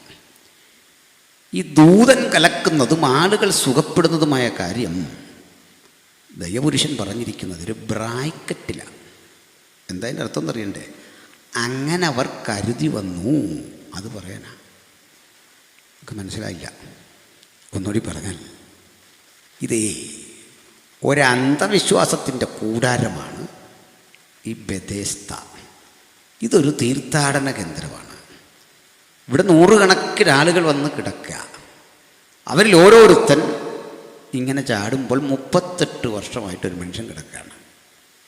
അപ്പോൾ ഇതിൻ്റെ ഒരു യുക്തി മനസ്സിലാവുന്നില്ല. സംഘാടകർ ഒരു ടോക്കൺ കൊടുത്താൽ നാളെ ക്രമം അനുസരിച്ച് ചാടാം, ഈസിയാണ് ഇവൻ്റെ കാര്യം പരിഹരിക്കാൻ. അവനെ പരിചയം വരുമല്ലോ. 38 വർഷം കണക്കനുസരിച്ച് അവനും യേശുവും തമ്മിൽ 5 വയസ്സിൻ്റെ വ്യത്യാസമുണ്ട്. യേശുവിന് 33 വയസ്സാണെങ്കിൽ അവന് 38 വർഷമായിട്ട് ഈ സ്ഥലത്തുണ്ട്. അപ്പോൾ യേശു ജനിക്കുന്നതിൻ്റെ 5 കൊല്ലം മുമ്പ് ആശാൻ ഇവിടെ കിടക്കുകയാണ്. യെരുസലേമിൽ എത്ര മനുഷ്യർ വരുന്നു, എന്തെല്ലാം സംഭവങ്ങൾ നടക്കുന്നു. അപ്പോൾ ഈ പ്രശ്നം പരിഹരിക്കാൻ ഇത് നേരാണെങ്കിൽ ഒരു ടോക്കൺ കൊടുത്താൽ മതി. അല്ല, ഇത് ഏത് ദൂതനായി കലക്കുന്നത്? തന്നെ ഈ ദൂതന് പോലും ഒരു മനസ്സിലുമില്ലേ. ഇനി അടുത്തൊരു പ്രശ്നമുണ്ട്. ആദ്യം ഇറങ്ങുന്നവനാണിത് കിട്ടുന്നത്. അപ്പോൾ 38 വർഷത്തിനിടയ്ക്ക് ഒരു 2-3 പേർ ഒന്നിച്ച് ചാടിയാൽ കിട്ടുമോ? അല്ലെങ്കിൽ 1, 2, 3 എന്ന് പറഞ്ഞ് കുട്ടികൾ ചാടുന്ന പോലെ ചാടിക്കഴിഞ്ഞാൽ എന്താ സ്ഥിതി? ദൂതന് കൺഫ്യൂഷനാകും. അപ്പം ഇതെന്താണെന്നറിയണ്ടേ? ഈ പദത്തിൻ്റെ അർത്ഥം ബെഥേസ്ത, ദയയുടെ ഭവനം എന്നാണ്. ഇതേ ഒരു തരം തീർത്ഥാടന കേന്ദ്രമാണ്. ആ തീർത്ഥാടന കേന്ദ്രത്തിൻ്റെ ഒരു തരം വ്യവസായമാണ് ഇവിടെ കണ്ടത്. നടത്തുന്ന ഒരു പ്രചരണമാണ് കണ്ടത്. ഇന്നും ലോകത്ത് ഈ തീർത്ഥാടന കേന്ദ്രങ്ങൾ അല്ലെങ്കിൽ വഴിപാടിടങ്ങൾ പിടിച്ചു നിൽക്കുന്നത് ഇത്തരമൊരു പബ്ലിസിറ്റിയില്ല.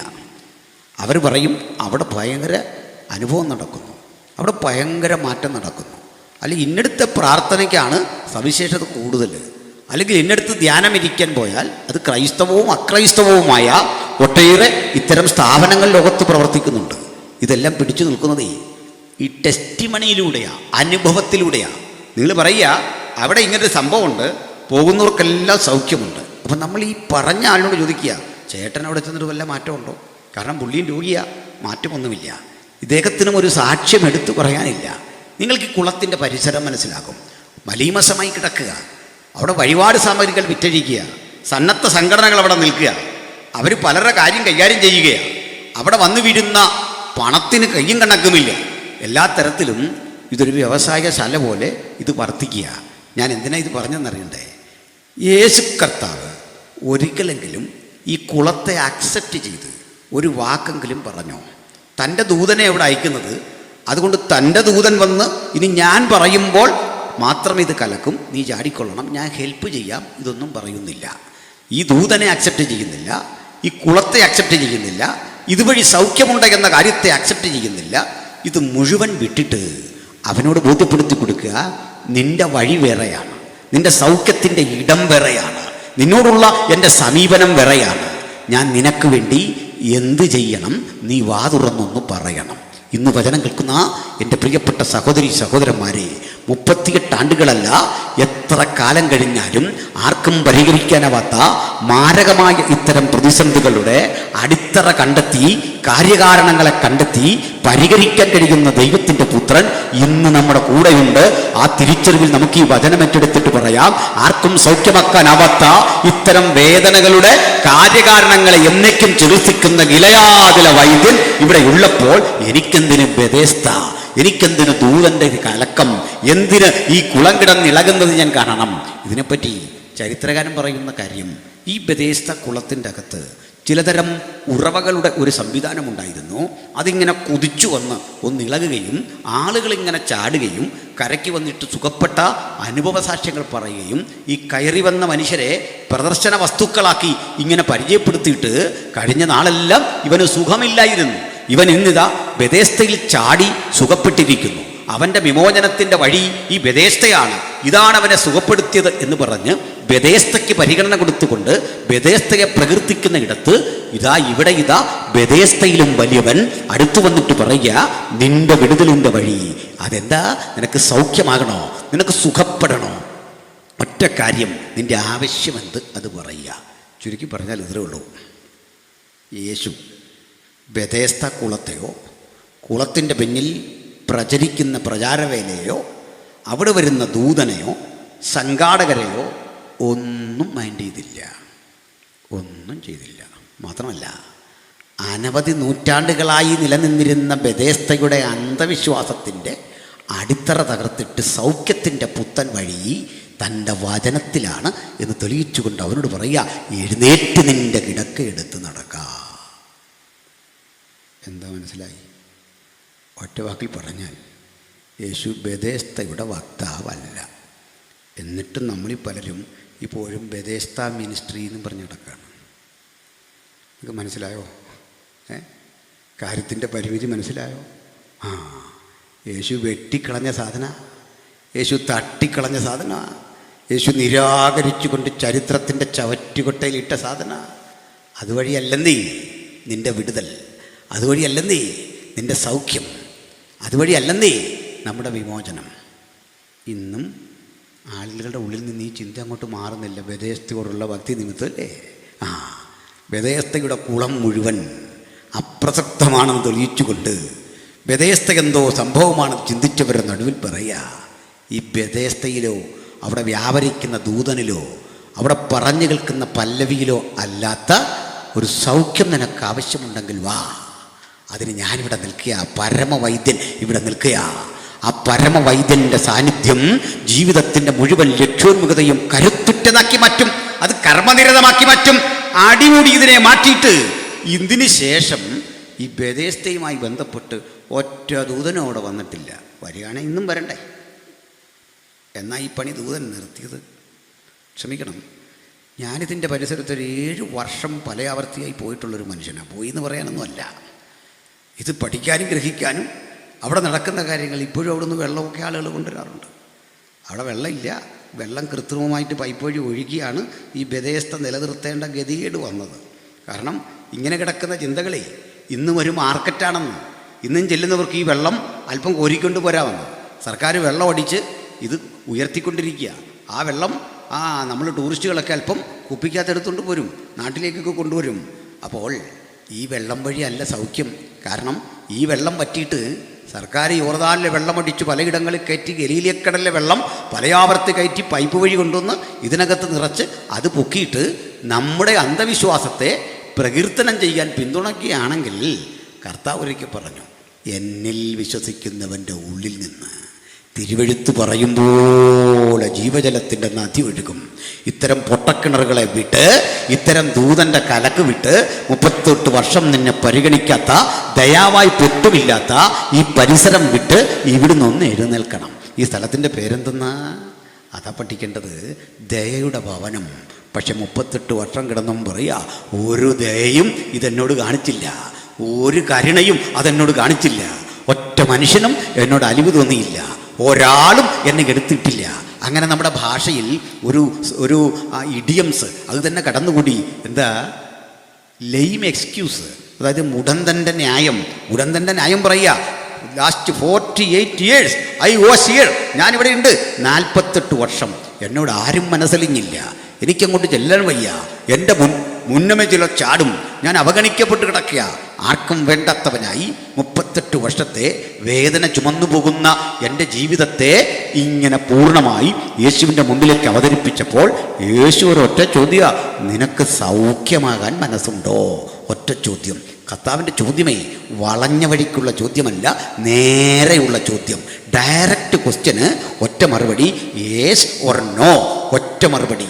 ഈ ഒറ്റ മറുപടി പറയാൻ ഇയാൾ ചങ്കുറപ്പ് കട്ടിയപ്പോൾ അത് എത്തിച്ചേർന്നതേ നൂറ്റാണ്ടുകളായി മനുഷ്യൻ പ്രകീർത്തിച്ച ബെദേസ്ത എന്ന അന്ധവിശ്വാസത്തിൻ്റെ അടിത്തറയും ആണിക്കല്ലും തകർത്തുകൊണ്ടാണെങ്കിൽ അതേ വചനം അതേ ശക്തിയോടെ അതേ കൃപയോടെ ഇന്ന് രാത്രി ഇവിടെയും വ്യാപരിക്കുന്നുണ്ട്.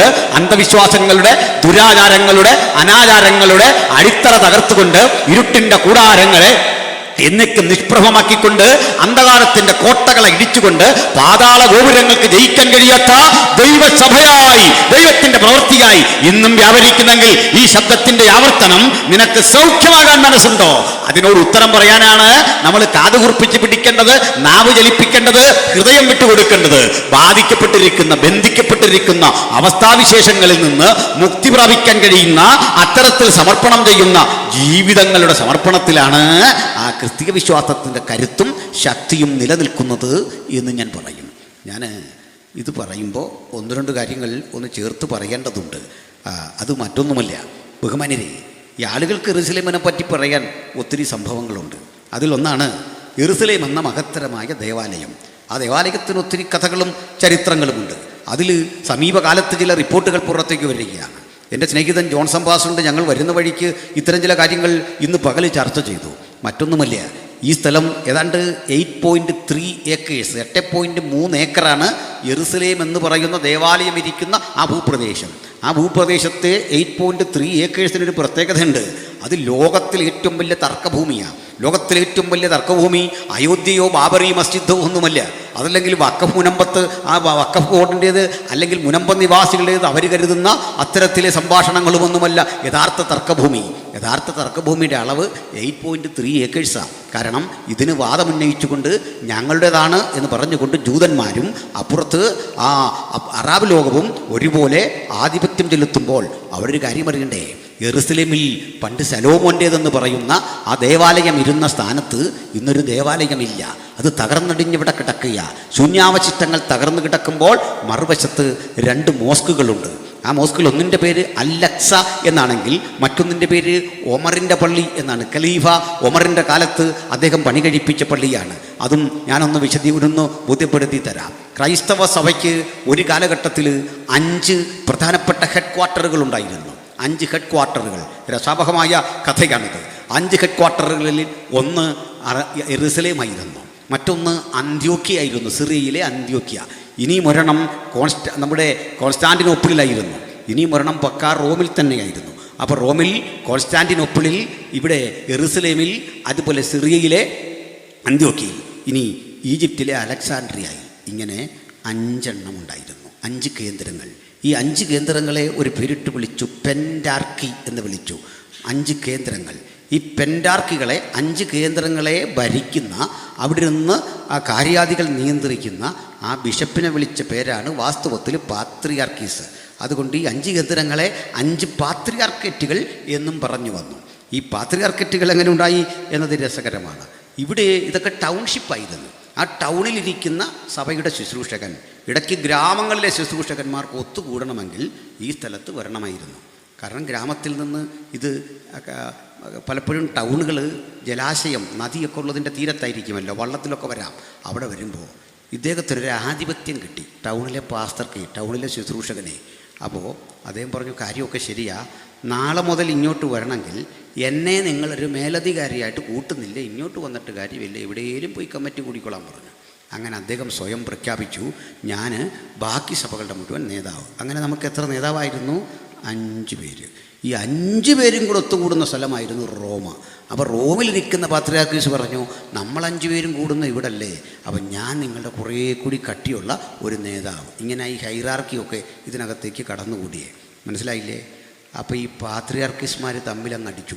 തമ്മിലടിച്ചിട്ട് ഇന്ന് കാണുന്നതിലും ഏറ്റുമുട്ടൽ ശക്തമായപ്പോൾ ഖലീഫ ഉമർ ഒരു ദിവസം അറിഞ്ഞ് ഇവിടെ ഭയങ്കര അടി നടക്കുകയാണ്. അന്ന് യെറുസലേമിലെ പാത്രിയാർക്കീസ് പറഞ്ഞു, ഉമറേ, ഞങ്ങൾക്കൊന്ന് കാണണം, ഒരു കാര്യം പറയാനുണ്ട്. വന്നട്ടെ. അപ്പോൾ ഉമറിൻ്റെ സേന നേരെ യെറുസലേമിലേക്ക് വച്ചുപിടിപ്പിച്ചു. യെറുസലേമിലേക്ക് വന്ന് ഈ ചർച്ച നടക്കുമ്പോൾ ഉമറിൻ്റെ മറ്റൊരു സേന നേരെ അലക്സാൻഡ്രിയയ്ക്ക് വെച്ചുപിടിപ്പിച്ചു. അലക്സാൻഡ്രിയയുടെ പ്രത്യേകത അറിയണോ? അവിടെയാണ് നമ്മുടെ ബൈബിളിൻ്റെ കയ്യെഴുത്ത് പ്രതികളൊക്കെ ഉണ്ടായ, സെറ്റുവജൻ്റ് ഒക്കെ ഉണ്ടായ സ്ഥലമാണ്. ധാരാളം വിജ്ഞാനങ്ങൾ അടുക്കി വച്ചിരിക്കുന്ന ഗ്രന്ഥങ്ങളുടെ ശേഖരമുള്ള സ്ഥലമാണ്. അവിടുന്ന് വന്നാൾ അപ്പല്ലോസ്. അതുകൊണ്ടല്ലേ പറയുന്നത്, തിരുവെഴുത്തുകളിലെ അഗാധ വൈഭവമുള്ള അപ്പല്ലോസ് എന്നൊരുവൻ അലക്സാൻഡ്രിയക്കാരനായിട്ടുണ്ടായിരുന്നു. അപ്പോൾ അലക്സാൻഡ്രിയയിലെ ഈ ബിഷപ്പും യെറുസലേമിലെ ബിഷപ്പും എല്ലാം തമ്മിലടിയാണ്. അടി അങ്ങോട്ട് ശക്തമായി കഴിഞ്ഞപ്പോൾ ഖലീഫ ഉമർ ഇങ്ങോട്ട് വന്നപ്പോൾ യെറുസലേമിലെ ബിഷപ്പ് പറഞ്ഞു, ഒരു കാര്യം ചെയ്യും, ഞങ്ങൾക്കിവിടെ തീർത്ഥാടനം നടത്താനും ഞങ്ങളുടെ വിശുദ്ധ സ്ഥലമൊക്കെ സംരക്ഷിക്കാനും ഒക്കെ ഒരു അനുവാദം തന്നാൽ മതി. ഞങ്ങളുടെ എല്ലാം നന്ദിയും കൂറും താങ്കളോടായിരിക്കും. അങ്ങനെ അനായാസനെ യെറുസലേം എടുത്ത് ഒമറിന് വെച്ചു കൊടുത്തു. മനസ്സിലായില്ലേ? ഒമർ വരുമ്പോൾ ചോദിച്ചു, ഇവിടെയാണ് ഈ സുലൈമാൻ്റെ പള്ളി ഇരുന്നത്? സുലൈമാൻ സോളമൻ. അപ്പോൾ കാണിച്ചു തരാം. ബിഷപ്പ് എന്താ കാണിച്ചതെന്ന് അറിയണ്ടേ? പഴയ ദേവാലയം ഇടിഞ്ഞു കിടക്കുന്ന സ്ഥലമൊക്കെ കാണിച്ചു. അവിടെയൊക്കെ വേസ്റ്റ് ഇട്ടിരിക്കുക, ജൂതന്മാരുള്ള എതിർപ്പുണ്ട്. ഖലീഫ ഉമറും കൂട്ടരും അവിടുന്ന് കാടുമൊക്കെ പിറക്കി മാറ്റി അവിടെ ഒന്ന് പിടിച്ചെടുത്തു. അതിൻ്റെ അടുത്തൊരു പള്ളി പണിതു. 2 പള്ളിയുണ്ട്, 2 മോസ്കുണ്ട്. 2ൻ്റെയും ചരിത്രം പറയാൻ എനിക്ക് നേരമില്ല. ഇതേ സമയത്ത് ഒമറിൻ്റെ മറ്റൊരു സൈനികൻ അങ്ങ് അലക്സാൻഡ്രിയയിൽ ചെന്നു. അദ്ദേഹം ഈ അലക്സാൻഡ്രിയയിലെ ചരിത്രപ്രസിദ്ധമായ ലൈബ്രറിക്ക് തീയിട്ടു. 2 മാസം നിന്ന് കത്തി ലൈബ്രറി. ഈ ലൈബ്രറിയിലെ ഗ്രന്ഥച്ചുരുളുകൾ കൊണ്ടുവന്ന് കത്തിച്ച് ആ ചൂടുവെള്ളം ഉണ്ടാക്കി പടയാളികൾ കുടിച്ചു, ചായ ഉണ്ടാക്കി കുടിച്ചു എന്നൊക്കെയാണ് ചരിത്രം. അങ്ങനെ എരിഞ്ഞടങ്ങി അലക്സാൻഡ്രിയയിലെ വിജ്ഞാന കേന്ദ്രം. തകർന്നടിഞ്ഞു ജെറുസലേമിലെ ചരിത്രപ്രസിദ്ധമായ ഈ സ്ഥലം. ഇന്ന് 2 മോസ്കുകൾ അവിടെ. ജൂതന് പള്ളിയില്ല. സമീപകാല യുദ്ധങ്ങളിൽ ജൂതനൊരു നിബന്ധന ഉണ്ടായിരുന്നു. ഇതെല്ലാം അവൻ്റെ കയ്യിലാണെങ്കിലും അങ്ങോട്ട് കടക്കാൻ മറ്റു ജൂതന്മാർക്ക് അവകാശമില്ല. നമ്മുടെ ഈ രാത്രി ചർച്ചയ്ക്ക് വന്നിട്ട് ചാനലിരിക്കുന്ന പല പുള്ളികൾക്കും ഇതിൻ്റെ ഈ ചരിത്രമൊന്നും അറിയില്ല. ഇവരേതാണ്ടൊക്കെ വെച്ച് പുലമ്പുന്നുണ്ട്. സത്യത്തിൽ വലിയ സഹതാപമാണ് ഇവരോടൊക്കെ തോന്നുന്നത്. പാലസ്തീൻ എന്ന് ഇവർ വിളിച്ചു കൊന്നൊരൊന്നും അവിടെ ഒന്നും പാലസ്തീനില്ല. പാലസ്തീൻ 3 ടെറിട്ടറികളാണ്. 3ആയി കിടക്കുക. Zone A, zone B, zone C. ഈ zone A, zone B, zone C എന്ന് ചോദിച്ചാൽ എന്താണെന്ന് ഞാനൊരുത്തരോട് ചോദിച്ചിട്ട് പുള്ളിക്ക് പിടി കിട്ടുന്നില്ല. നിങ്ങളോട് ഞാൻ പറയാം. ഈ വിശാലമായ 120 മൈലോളം വരുന്ന പാലസ്തീൻ്റെ ഒരു ഭാഗത്ത് ജൂതന്മാർ കൂടുതലും അവിടെ ഈ പാലസ്തീനികൾ കുറവുമായിരുന്നു. ആ സ്ഥലമാണ് സോൺ എ. അവിടെ പ്രത്യേകതയുണ്ട്. ജൂതന്മാർ കൂടുതലാണ്, പാലസ്തീനികൾ കുറവുമാണെങ്കിലും ഇനി മറ്റു ജൂതന്മാർക്ക് ഇവിടേക്ക് പ്രവേശനമില്ല. അത് ക്ലോസാണ്, ജൂതന് പ്രവേശനമില്ല. ഇനി സോൺ ബി നേരെ തിരിച്ചാണ്. അവിടെ പാലസ്തീനികൾ കൂടുതലാണ്, ജൂതന്മാർ കുറവാണ്. അതുകൊണ്ട് ഇങ്ങോട്ട് മറ്റു പാലസ്തീനികൾ വരാൻ പാടില്ല. അപ്പുറത്ത് ജൂതന് കിട്ടിയ പണി ഇവിടെ. ഇനി നടുക്കൊരു സ്ഥലമുണ്ട്, രണ്ട് കൂട്ടരും ഈക്വലാണ്. അതുകൊണ്ട് രണ്ട് കൂട്ടർക്കും ഇവിടേക്ക് വരികയും ചെയ്യാം, പോവുകയും ചെയ്യാം. ഇനി വേറൊരു കാര്യം, zone A is controlled by the government of Israel. Zone B is controlled by the government of Israel. ഇനി സോൺ സി ഉണ്ടല്ലോ, ഇരു കൂട്ടർക്കും വരികയും പോവുകയും ചെയ്യാവുന്ന സ്ഥലം, controlled by the military of Israel. കാച്ചിക്കളയും, മനസ്സിലായില്ലേ? മര്യാദയ്ക്കുന്നില്ല, കത്തിച്ചു കളയും. മൊത്തം കൺട്രോള് ഇസ്രയേലിൻ്റെ കയ്യിലാണ്, മിലിറ്ററിയുടെ ഒക്കെ കയ്യിലാണ്. ഇതാണ് അതിൻ്റെ സ്ഥിതി. കാര്യം മനസ്സിലാക്കണം, പലപ്പോഴും ആൾക്കാർക്കറിയില്ല. എന്നിരുന്നാലും അറബ് ലോകം ആർജിച്ചൊരു കരുത്ത് കൊണ്ട് ഈ സ്ഥലത്ത് നിൽക്കുന്ന ദേവാലയങ്ങളുടെ അരികിലേക്ക് ജൂതന്മാർക്ക് വരാൻ കഴിയില്ലായിരുന്നു. അവിടെ മിലിറ്ററിക്ക് ചെല്ലാം, മറ്റാർക്കും ചെല്ലാൻ പറ്റില്ല. ഇതാണ് സ്ഥിതിയെങ്കിൽ ഇപ്പോഴിതാ അതും അട്ടിമറിഞ്ഞിരിക്കുന്നു. ഇന്നിപ്പോൾ ആ സ്ഥലം കംപ്ലീറ്റ് ജൂതൻ പിടിച്ചെടുത്തിട്ടുണ്ട്. അതിൻ്റെ കാര്യമൊക്കെ എന്ന് പറയാനുള്ളതാ. നമ്മുടെ വിഷയം അതല്ലാത്തത് കൊണ്ട് ഞാൻ അങ്ങോട്ട് കിടക്കുന്നില്ല. സങ്കീർത്തനക്കാരൻ്റെ ഭാഷയിൽ പറഞ്ഞാൽ, അളവുനൂലെനിക്ക് മനോഹര ദേശത്ത് വീണിരിക്കുന്നു, എനിക്ക് നല്ലൊരവകാശം ലഭിച്ചിരിക്കുന്നുവെന്ന പ്രവാചക വചനങ്ങളുടെയൊക്കെ നിവൃത്തി എന്ന വണ്ണം കാലം പൊക്കൊണ്ടിരിക്കുക. ലോകത്താരൊക്കെ എന്തൊക്കെ പറഞ്ഞാലും ഈ പുസ്തകത്തിൽ പറഞ്ഞതേ നടക്കൂ. ഇത് പ്രവചന കൃതിയാ. വരാനുള്ളത് മുൻകൂട്ടി പറയാൻ ആലോചിച്ചല്ല, ആത്മനിറവിൽ എഴുതി വെച്ചതെന്തോ അതേ നടക്കൂ. അതിൻ്റെ അടുത്താണ് നമ്മുടെ ഈ ബേസൈദ കുളം. ഓക്കെ, ഇതെല്ലാം ഇതിനകത്ത് തന്നെ വരുന്ന, ഇതിൻ്റെ ഉള്ളിൽ വരുന്ന ഒരു ചെറിയ സ്പോട്ടാണ്. ഇന്നിപ്പോൾ അതാകപ്പാടെ വലിയ ശ്രദ്ധയില്ലാതൊക്കെ കിടക്കാന്നേ. പക്ഷേ ഈ പറയപ്പെടുന്ന കെട്ടുകഥകളില്ലേ, ഇവിടേക്ക് ആള് ചാടും, അവർക്ക് സുഖം വരും, അവർക്ക് ആശ്വാസം വരും, ഇത്തരം ചിന്തകൾ പ്രചരിപ്പിക്കപ്പെടുന്ന തെറ്റായ പ്രചാരവേലയുടെ കടക്കൽ കത്തിവെച്ചുകൊണ്ട് യേശു പറഞ്ഞു പഠിപ്പിച്ചു, കർമാചാരങ്ങളിലല്ല, ദുരാചാരങ്ങളിലല്ല, ആദ്യം ചാടുന്നവനോട് കരുണ കാണിക്കുന്നതിലൊന്നുമല്ല, നിനക്ക് സൗഖ്യമാകാൻ മനസ്സുണ്ടോ, നിനക്ക് വിടുതൽ പ്രാപിക്കാൻ മനസ്സുണ്ടോ, രക്ഷാ വ്യക്തിപരമായ ഒരു അനുഭവമായി പ്രഖ്യാപിച്ചുകൊണ്ട് മാനവരാശിക്ക് അത് നൽകിക്കൊടുക്കാൻ ഇഹലോകത്തിലേക്ക് വന്നവൻ ഇവിടെ കൊടുക്കുന്ന ഈ സൗഖ്യത്തിനൊരു പ്രത്യേകത ഉണ്ട്. അവനോട് പറയാ, എഴുന്നേറ്റ് നിന്റെ കിടക്ക എടുത്തു നടക്കാം. കാരണം ഈ കിടക്ക കൊണ്ട് നീ സമൂഹത്തിലേക്ക് ചെല്ലുമ്പോൾ ആളുകൾക്ക് മനസ്സിലാകണം നിന്റെ ഐഡന്റിറ്റി എന്താ, നീ ആരാണെന്ന് മനസ്സിലാകണം. ആളുകൾ പറയും, നീ ഇവിടെ കിടന്ന മനുഷ്യനല്ലേ, നിനക്കിതെങ്ങനെ സംഭവിച്ചു? അവരെയും അമ്പരപ്പിക്കാനൊരു കാരണമുണ്ട്. ഇവരെന്തിനാ അമ്പരക്കുന്ന? വാസ്തവത്തിൽ ഇത്രയും ചിന്തിച്ചാൽ മതി. അവൻ കുളത്തിൽ ചാടി രക്ഷപ്പെട്ടു എന്നവർ ചിന്തിച്ചാൽ പിന്നെ അമ്പരപ്പിൻ്റെ ആവശ്യമില്ല. പക്ഷെ അവർ അമ്പരക്കും. കാരണം ഈ കുളത്തിൽ ഇങ്ങനത്തെ പ്രോഗ്രാമൊന്നും നടക്കുന്നില്ല. ഇത് കെട്ടുകഥ പ്രചരിപ്പിച്ചത് കൊണ്ട് അത് ജനങ്ങൾക്കിടയിൽ സ്വാധീനം ചെലുത്തിയ ഒരു സംഭവം മാത്രമാണെങ്കിൽ അന്തസ്സോടൊരുത്തൻ ഇതുവഴി ഈ കിടക്കയും ചുമന്ന് ഇങ്ങനെ നടന്നു പോകുന്ന കാഴ്ച കണ്ട് ആളുകൾ ചിന്തിച്ചപ്പോൾ ഏതെങ്കിലും വിധത്തിലൊരു കുറ്റം പറയാൻ കാരണമില്ലാതെ വന്നപ്പോൾ പറയുക, പരിപാടിയൊക്കെ കൊള്ളാമായിരുന്നു, പക്ഷെ ഒരു കാര്യം മോശമായി പോയി. എന്താ? അത് ഈ ശബത്ത് ദിവസം വേണ്ടായിരുന്നു. ഇതൊരു നല്ല ദിവസമല്ലേ? ഈ നല്ല ദിവസം വിശ്രമിക്കേണ്ടതിന് പകരം നീ എന്തിനാ ഈ സൗഖ്യം കൊടുത്ത്? ഇന്നും ഇതല്ലേ ഈ ലോകം ചോദിച്ചുകൊണ്ടിരിക്കുന്നത്. യേശുവിൻ്റെ അനുഗാമികൾ ഇന്ത്യയിലെ പലവിധമായിരിക്കുന്ന ജയിലുകളിൽ, പലവിധമായ പോലീസ് സ്റ്റേഷനുകളിൽ 1600ഓളം ആളുകൾ ഇന്ത്യ മഹാരാജ്യത്ത് ഇങ്ങനെ സാങ്കേതിക കുറ്റം ചുമത്തി കിടപ്പുണ്ടേ. മതപരിവർത്തനത്തിന്റെ കുറ്റം ചുമത്തി രാജ്യത്തിന്റെ പല ജയിലുകളിൽ യേശുവിന്റെ അനുഗാമികൾ കിടപ്പുണ്ട്. ഞാൻ കഴിഞ്ഞ രാത്രി ഒരിടത്ത് പ്രസംഗിച്ചപ്പോഴും ഒരു കാര്യം പറഞ്ഞു. സ്റ്റാൻ സ്വാമി എന്നറിയപ്പെടുന്ന ഒരു ദൈവവൃത്യൻ ഉണ്ടായിരുന്നു. അദ്ദേഹം മാവോയിസ്റ്റ് കുറ്റം ചുമത്തി, മാവോയിസ്റ്റുകളുമായി ബന്ധമുണ്ട് എന്ന കുറ്റം ചുമത്തി അദ്ദേഹത്തെ ജയിലിലിട്ടു. അദ്ദേഹം ഒരു കത്തോലിക്ക പുരോഹിതനായിരുന്നു. അദ്ദേഹം അതിൻ്റെ തെളിവ് ഒരിക്കലും ഹാജരാക്കാൻ ഭരണകൂടത്തിന് സാധിച്ചില്ല. വിചാരണത്തറവിൽ അദ്ദേഹം ഇങ്ങനെ കഴിയുമ്പോൾ രോഗം കടന്നു പിടിച്ചു. പാർക്കിൻസൺസ് രോഗമാണ്, ശരീരം വിറയ്ക്കുന്ന അവസ്ഥയാണ്. അദ്ദേഹത്തിന് ചായ കുടിക്കാൻ വയ്യ, വെള്ളം കുടിക്കാൻ വയ്യ. അദ്ദേഹം ആ കിടക്കയിൽ കിടന്ന് ആവശ്യപ്പെട്ടതേ വെള്ളം കുടിക്കാൻ, ദാഹജലം കുടിക്കാൻ ഒരു സ്ട്രോയാണ് ആവശ്യപ്പെട്ടത്. അതുപോലും കിട്ടാതെ പൊട്ടിപ്പൊളിഞ്ഞ ആ ജയിലിൽ ആ ദൈവദാസൻ മരിച്ചടങ്ങി. ഒന്നും രണ്ടും പേരല്ല, നിരവധി ആളുകൾ ഈ രാജ്യത്തിന്റെ പലയിടങ്ങളിൽ ഇങ്ങനെ മരിച്ചു വീഴുമ്പോൾ ഭക്തനൊരു കാര്യം ഓർക്കേണ്ടതേ, ദുരാചാരങ്ങളുടെ അടിത്തറ മാന്തിക്കൊണ്ട് രാജ്യത്തിന് മുഴുവൻ മാറ്റം വരുത്താൻ കെൽപ്പുള്ള മകത്തര സുവിശേഷത്തിന്റെ വക്താക്കൾ ഒരു രാജ്യത്തൊരു ദേശത്തിടപെട്ടാൽ ഞങ്ങൾക്കൊരു കാര്യം ഉറപ്പാ, ദേശത്തിന്റെ സ്ഥിതി അടിമുടി മാറുക തന്നെ ചെയ്യും. അതിന്റെ ഉള്ളടക്കത്തിലേക്ക് കടന്ന് അതിനെ പാടെ മാറ്റി ഏറ്റവും പൈശാചികമായ തിന്മകളെ ദൂരീകരിക്കാൻ കഴിയുന്ന ഈ മകത്തര ആശികത്തോട് നേരിടാൻ ത്രാണിയില്ലാത്തത് കൊണ്ടാണ് പറയുന്നത്, ശബത്തിൽ നീ സൗഖ്യമാക്കുന്നത് എന്തിനാണ് ഇങ്ങനെ ചെയ്യുന്നത്? ഈ ചോദ്യം, ആ ചോദ്യത്തിന് എനിക്കൊരു ഉത്തരമുണ്ട് എൻ്റെ പ്രിയപ്പെട്ടവരെ.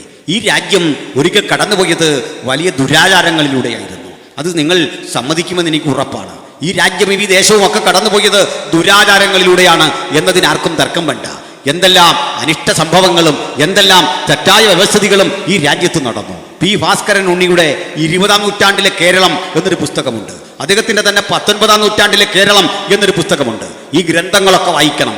നിങ്ങൾ പൗരാണികമായ ഇന്ത്യയുടെ ഏതെങ്കിലും കൃതികൾ പരതിയാൽ അവിടെയെങ്കിലും മാനവികതയുടെ ഒരു ദർശനം കാണിക്കാൻ സാധിക്കത്തില്ല.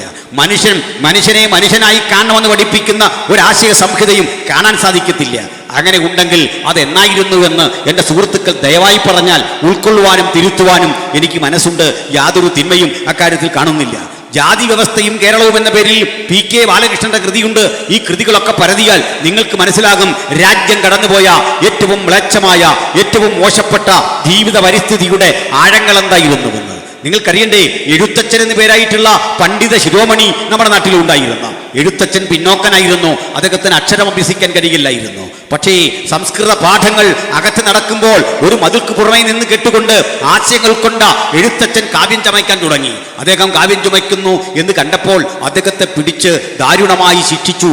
അദ്ദേഹത്തിന്റെ കഴുത്തിലേക്ക് ഈ നുകം വെച്ച് കെട്ടിയിട്ട് ചക്കാട്ടുന്ന ആ സംവിധാനത്തിൻ്റെ അഗ്രം വെച്ച് കെട്ടിയിട്ട് അദ്ദേഹത്തെ ഈ ചക്കാട്ടുന്ന പണിക്ക് ഏർപ്പെടുത്തി ശിക്ഷിച്ചു. തീർന്നില്ല. എന്നിട്ടും എഴുത്തച്ഛൻ തൻ്റെ പ്രവൃത്തി തുടർന്നപ്പോൾ അദ്ദേഹത്തെ അങ്ങ് തമിഴകത്തിലേക്ക് നാടുകടത്തി. അവിടെയും എഴുത്തച്ഛൻ വിശ്രമിച്ചില്ല.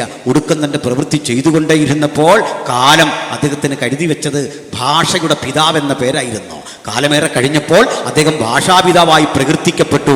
അക്ഷരവും അന്നവും വിലക്കപ്പെട്ട മാനവ സമൂഹത്തിന് എല്ലായിടത്തുമുള്ള എല്ലാ പ്രിയപ്പെട്ടവർക്കും വിദ്യാഭ്യാസം എന്ന ആശയത്തിൽ ഊന്നിക്കൊണ്ട് ഇന്ത്യ മഹാരാജ്യത്തിൽ പ്രവർത്തിച്ച മിഷണറി വര്യന്മാരുടെ ത്യാഗസന്നദ്ധമായ ജീവിതത്തിലാണ് ആധുനിക ഇന്ത്യ പടുത്തുയർത്തപ്പെട്ടത്.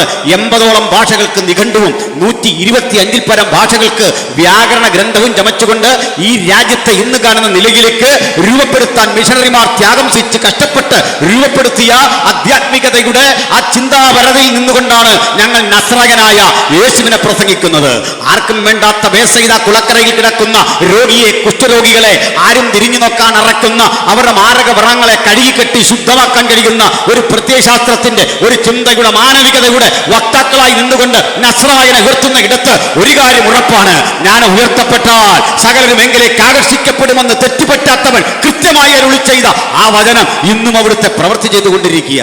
പരിണിത ഫലമായിട്ട് ഈ രാജ്യത്ത് എന്തെല്ലാം സംഭവിച്ചു എന്ന് നിങ്ങൾക്കറിയണ്ടേ? പ്രിയപ്പെട്ടവരെ, നാം പെന്തക്കോസ്ത് വിശ്വാസത്തിൻ്റെ വക്താക്കളാണ്.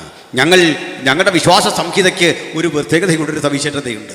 ഈ രാജ്യത്ത് ഈ പ്രവർത്തനം ആരംഭിക്കുന്നത് ഒരു സ്ത്രീയുടെ പ്രാർത്ഥന ഫലമായിട്ടാണ്, ഒരു സഹോദരിയുടെ പ്രാർത്ഥന ഫലമായിട്ടാണ്. ആ സഹോദരി ആരെന്നറിയണ്ടേ? നമ്മുടെ ഗാന്ധിജിയെ വെടിവെച്ചു കൊന്ന ഗോഡ്സെ എന്ന വ്യക്തിത്വമുണ്ടല്ലോ, അദ്ദേഹത്തിൻ്റെ കുലത്തിൽ പിറന്ന ഒരു ചിത്പവൻ ബ്രാഹ്മണ സ്ത്രീയിൽ നിന്നാണ് ഇന്ത്യ മഹാരാജ്യത്തിൽ ഉണർവിൻ്റെയും പെന്തക്കോസ്ത് വിശ്വാസത്തിൻ്റെയും താപജാലകൾ രൂപപ്പെടുന്നത്. ഞാനൊരു 3-4 മാസം മുമ്പ് അവർ ജീവിച്ചിരുന്ന മുക്തി മിഷൻ എന്ന സ്ഥാപനത്തിലേക്ക് പൂനെയിൽ കടന്നു പോകാനിടയായി തീർന്നു. പൂനെയിൽ ഏതാണ്ട് 300-400 ഏക്കറോളം വരുന്ന വിശാലമായ സ്ഥലത്ത് അവരുടെ മുക്തി മിഷൻ എന്നറിയപ്പെടുന്ന സ്ഥാപനത്തിൻ്റെ നടുവിലൂടെ അവർ ഡൊണേറ്റ് ചെയ്ത സ്ഥലത്തുകൂടി റെയിൽവേ സ്റ്റേഷനും റെയിൽവേ പാതയും ഒക്കെ ഉണ്ട്. അപ്പോൾ ആ സ്ഥലത്തിൻ്റെ വിശാലത മനസ്സിലാകും. എന്തായിരുന്നു ആ സ്ഥാപനം നടത്തിക്കൊണ്ടിരുന്ന സഹോദരിയുടെ പ്രത്യേകത എന്ന് കേൾക്കണ്ടേ? അവരുടെ മുഴുവൻ പേര് പണ്ഡിത രമാബായി സരസ്വതി എന്നായിരുന്നു. ഈ പണ്ഡിത അവരുടെ ബിരുദമായിരുന്നു. നമ്മൾ പണ്ഡിറ്റ് കറുപ്പൻ, പണ്ഡിറ്റ് നെഹ്റു എന്നൊക്കെ പറയും പോലെ ഈ ബിരുദം ഇന്ത്യ മഹാരാജ്യത്ത് ആദ്യം കിട്ടിയ സഹോദരിയുടെ പേരാണ് പണ്ഡിത രമാബായി. നിങ്ങൾ ഗൂഗിൾ നോക്കിയാൽ ഒരു പണ്ഡിത രമാബായിയെ പറ്റി ഒരു കാര്യം അറിയാം.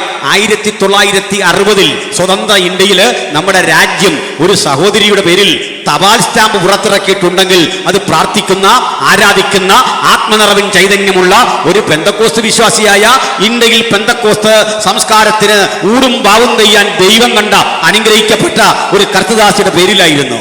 എന്താണ് അവർ ചെയ്ത സേവനമെന്ന് കൂടി ഞാൻ നിങ്ങളോട് പറയാം. സതി പിന്തള്ളിക്കളയുന്ന അനവധി സ്ത്രീകൾ, പെൺകുട്ടികൾ, 12ഉം 13ഉം വയസ്സുള്ള പെൺകുട്ടികളുണ്ട്. ആ പെൺകുട്ടികളെ മൃതശരീരത്തോട് ചേർത്ത് വെച്ച് പച്ചമുള ചേർത്ത് വരിഞ്ഞ് കെട്ടി തീയിലകത്ത് ചൂളയിൽ ചുട്ടുകരിക്കുന്ന, ചിതയിൽ ചുട്ടുകരിക്കുന്ന പ്രാകൃതമായ ഒരു സംവിധാനം ഈ രാജ്യത്ത് നിലനിൽക്കവേ അതിനെതിരെ നിരവധി ഇന്ത്യക്കാർ പ്രതിരോധിച്ചു. അതിനെതിരെ നിരവധി പാശ്ചാത്യർ പ്രതിരോധിച്ചു. ആ കൂടെ പ്രതിരോധം തീർത്ത് സമരം ചെയ്യുകയായിരുന്നില്ല പണ്ഡിത രമാബായി ചെയ്തത്. അവർ സമരത്തിനോ യുദ്ധത്തിനോ പോകാതെ ഇത്തരം ആളുകളെ വളരെ കൃത്യമായി പെറുക്കിക്കൊണ്ടുവന്ന് രക്ഷിച്ച് തൻ്റെ സ്ഥാപനത്തിൽ വളർത്തി പഠിപ്പിച്ച് കൈത്തൊഴിൽ പഠിപ്പിച്ച് അവരെ വിദ്യ അഭ്യസിപ്പിച്ചുകൊണ്ട് ഈ രാജ്യത്ത് നിൽക്കാൻ പാകത്തിന് ചെറുത്തുനിൽപ്പിൻ്റെ ഒരു പ്രായോഗിക വശം അവർ കണ്ടുപിടിച്ചു.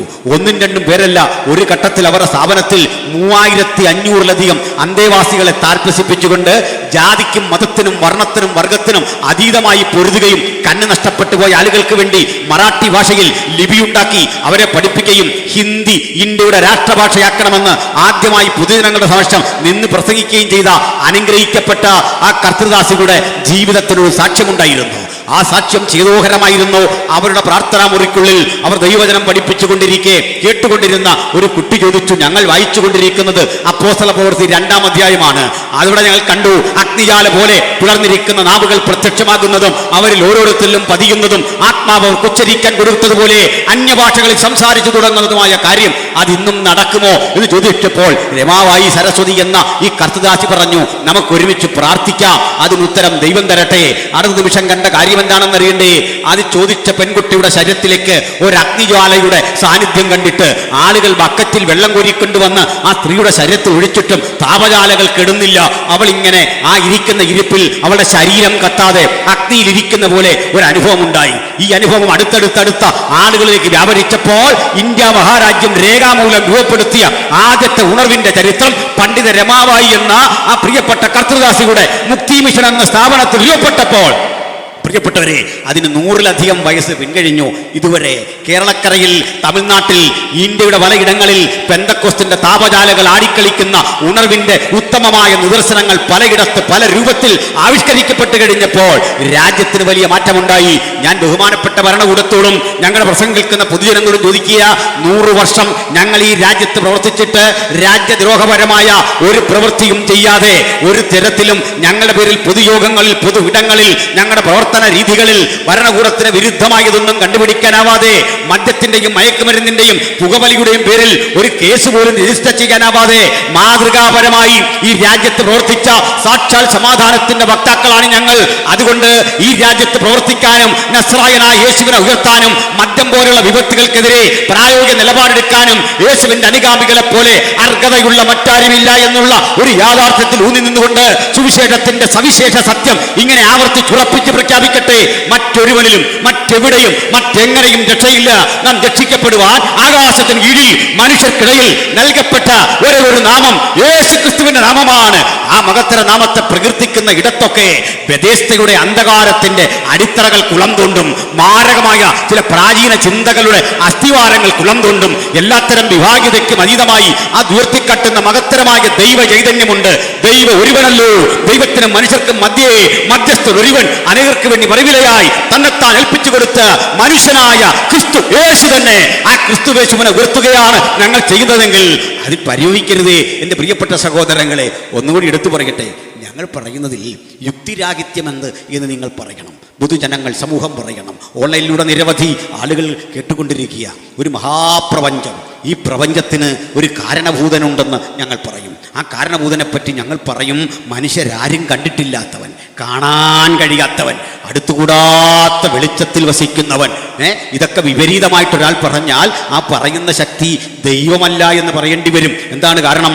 മനുഷ്യരാരും കണ്ടിട്ടില്ലാത്തവൻ, കാണാൻ കഴിയാത്തവൻ, അടുത്തുകൂടാത്ത വെളിച്ചത്തിൽ വസിക്കുന്നവൻ. പക്ഷേ ഞങ്ങളപ്പോൾ സ്വാഭാവികമായി ചോദ്യം നേരിടും, യേശുക്രിസ്തു മനുഷ്യർ കണ്ട ആളല്ലേ, മനുഷ്യരൊക്കെ കണ്ടു, ആ അടുത്തുകൂടാത്ത വെളിച്ചത്തിലല്ലല്ലോ വസിച്ചത്, നമുക്കിടയിലല്ലേ പറയാം. കാലത്തിന്റെ സമ്പൂർണതയിൽ ദൈവം ദേഹരൂപമായി നമ്മുടെ മധ്യേ പ്രത്യക്ഷപ്പെട്ട ദൈവത്തിന്റെ പ്രത്യക്ഷതയുടെ പേരാ കർത്താവായ യേശുക്രിസ്തു. അപ്പോൾ കൃത്യമായി പറഞ്ഞാൽ അവനിലല്ലോ ദൈവത്തിന്റെ സകല സമ്പൂർണതയും ദേഹരൂപമായി വസിക്കുന്നത് എന്ന ഈ സുവിശേഷത്തിന്റെ സിദ്ധാന്തം 2000 ആണ്ടായി ഞങ്ങൾ ഈ ഉലകത്തോട് പ്രസംഗിക്കുന്നു. ഈ പ്രസംഗത്തിന് മാത്രം ഒരു പ്രത്യേകതയുണ്ട്. ഇതിൻ്റെ ആദ്യ പ്രസംഗകൻ കാലഘട്ടങ്ങൾക്കപ്പുറത്ത് എങ്ങനെ പ്രസംഗിച്ചു തുടങ്ങിയോ അന്നു മുതൽ ഇന്നുവരെ ഇടതടവില്ലാതെ 24 മണിക്കൂറും ഭൂമിയുടെ 5 വൻകരകളിലും ഒരുപോലെ പ്രകീർത്തിക്കപ്പെടുന്ന ഒരൊറ്റ നാമമേ ഉള്ളൂ. അത് യേശുക്രിസ്തുവിന്റെ നാമമാണ്. ഭൂമിയുടെ 5 വൻകരകളിലും ഒരുപോലെ പ്രകീർത്തിക്കപ്പെടുന്ന ഇടതടവില്ലാതെ കേട്ടുകൊണ്ടിരിക്കുന്ന ശബ്ദത്തിന്റെ കാരണഭൂതനെ ഞങ്ങൾ വിളിക്കുന്ന പേരാ യേശു ക്രിസ്തു. യേശു ക്രിസ്തു, യേശു ക്രിസ്തു. ആ യേശുവിന്റെ സവിശേഷത, അവൻ ഇന്ന് നമ്മുടെ മധ്യ വന്നിട്ടുണ്ട്.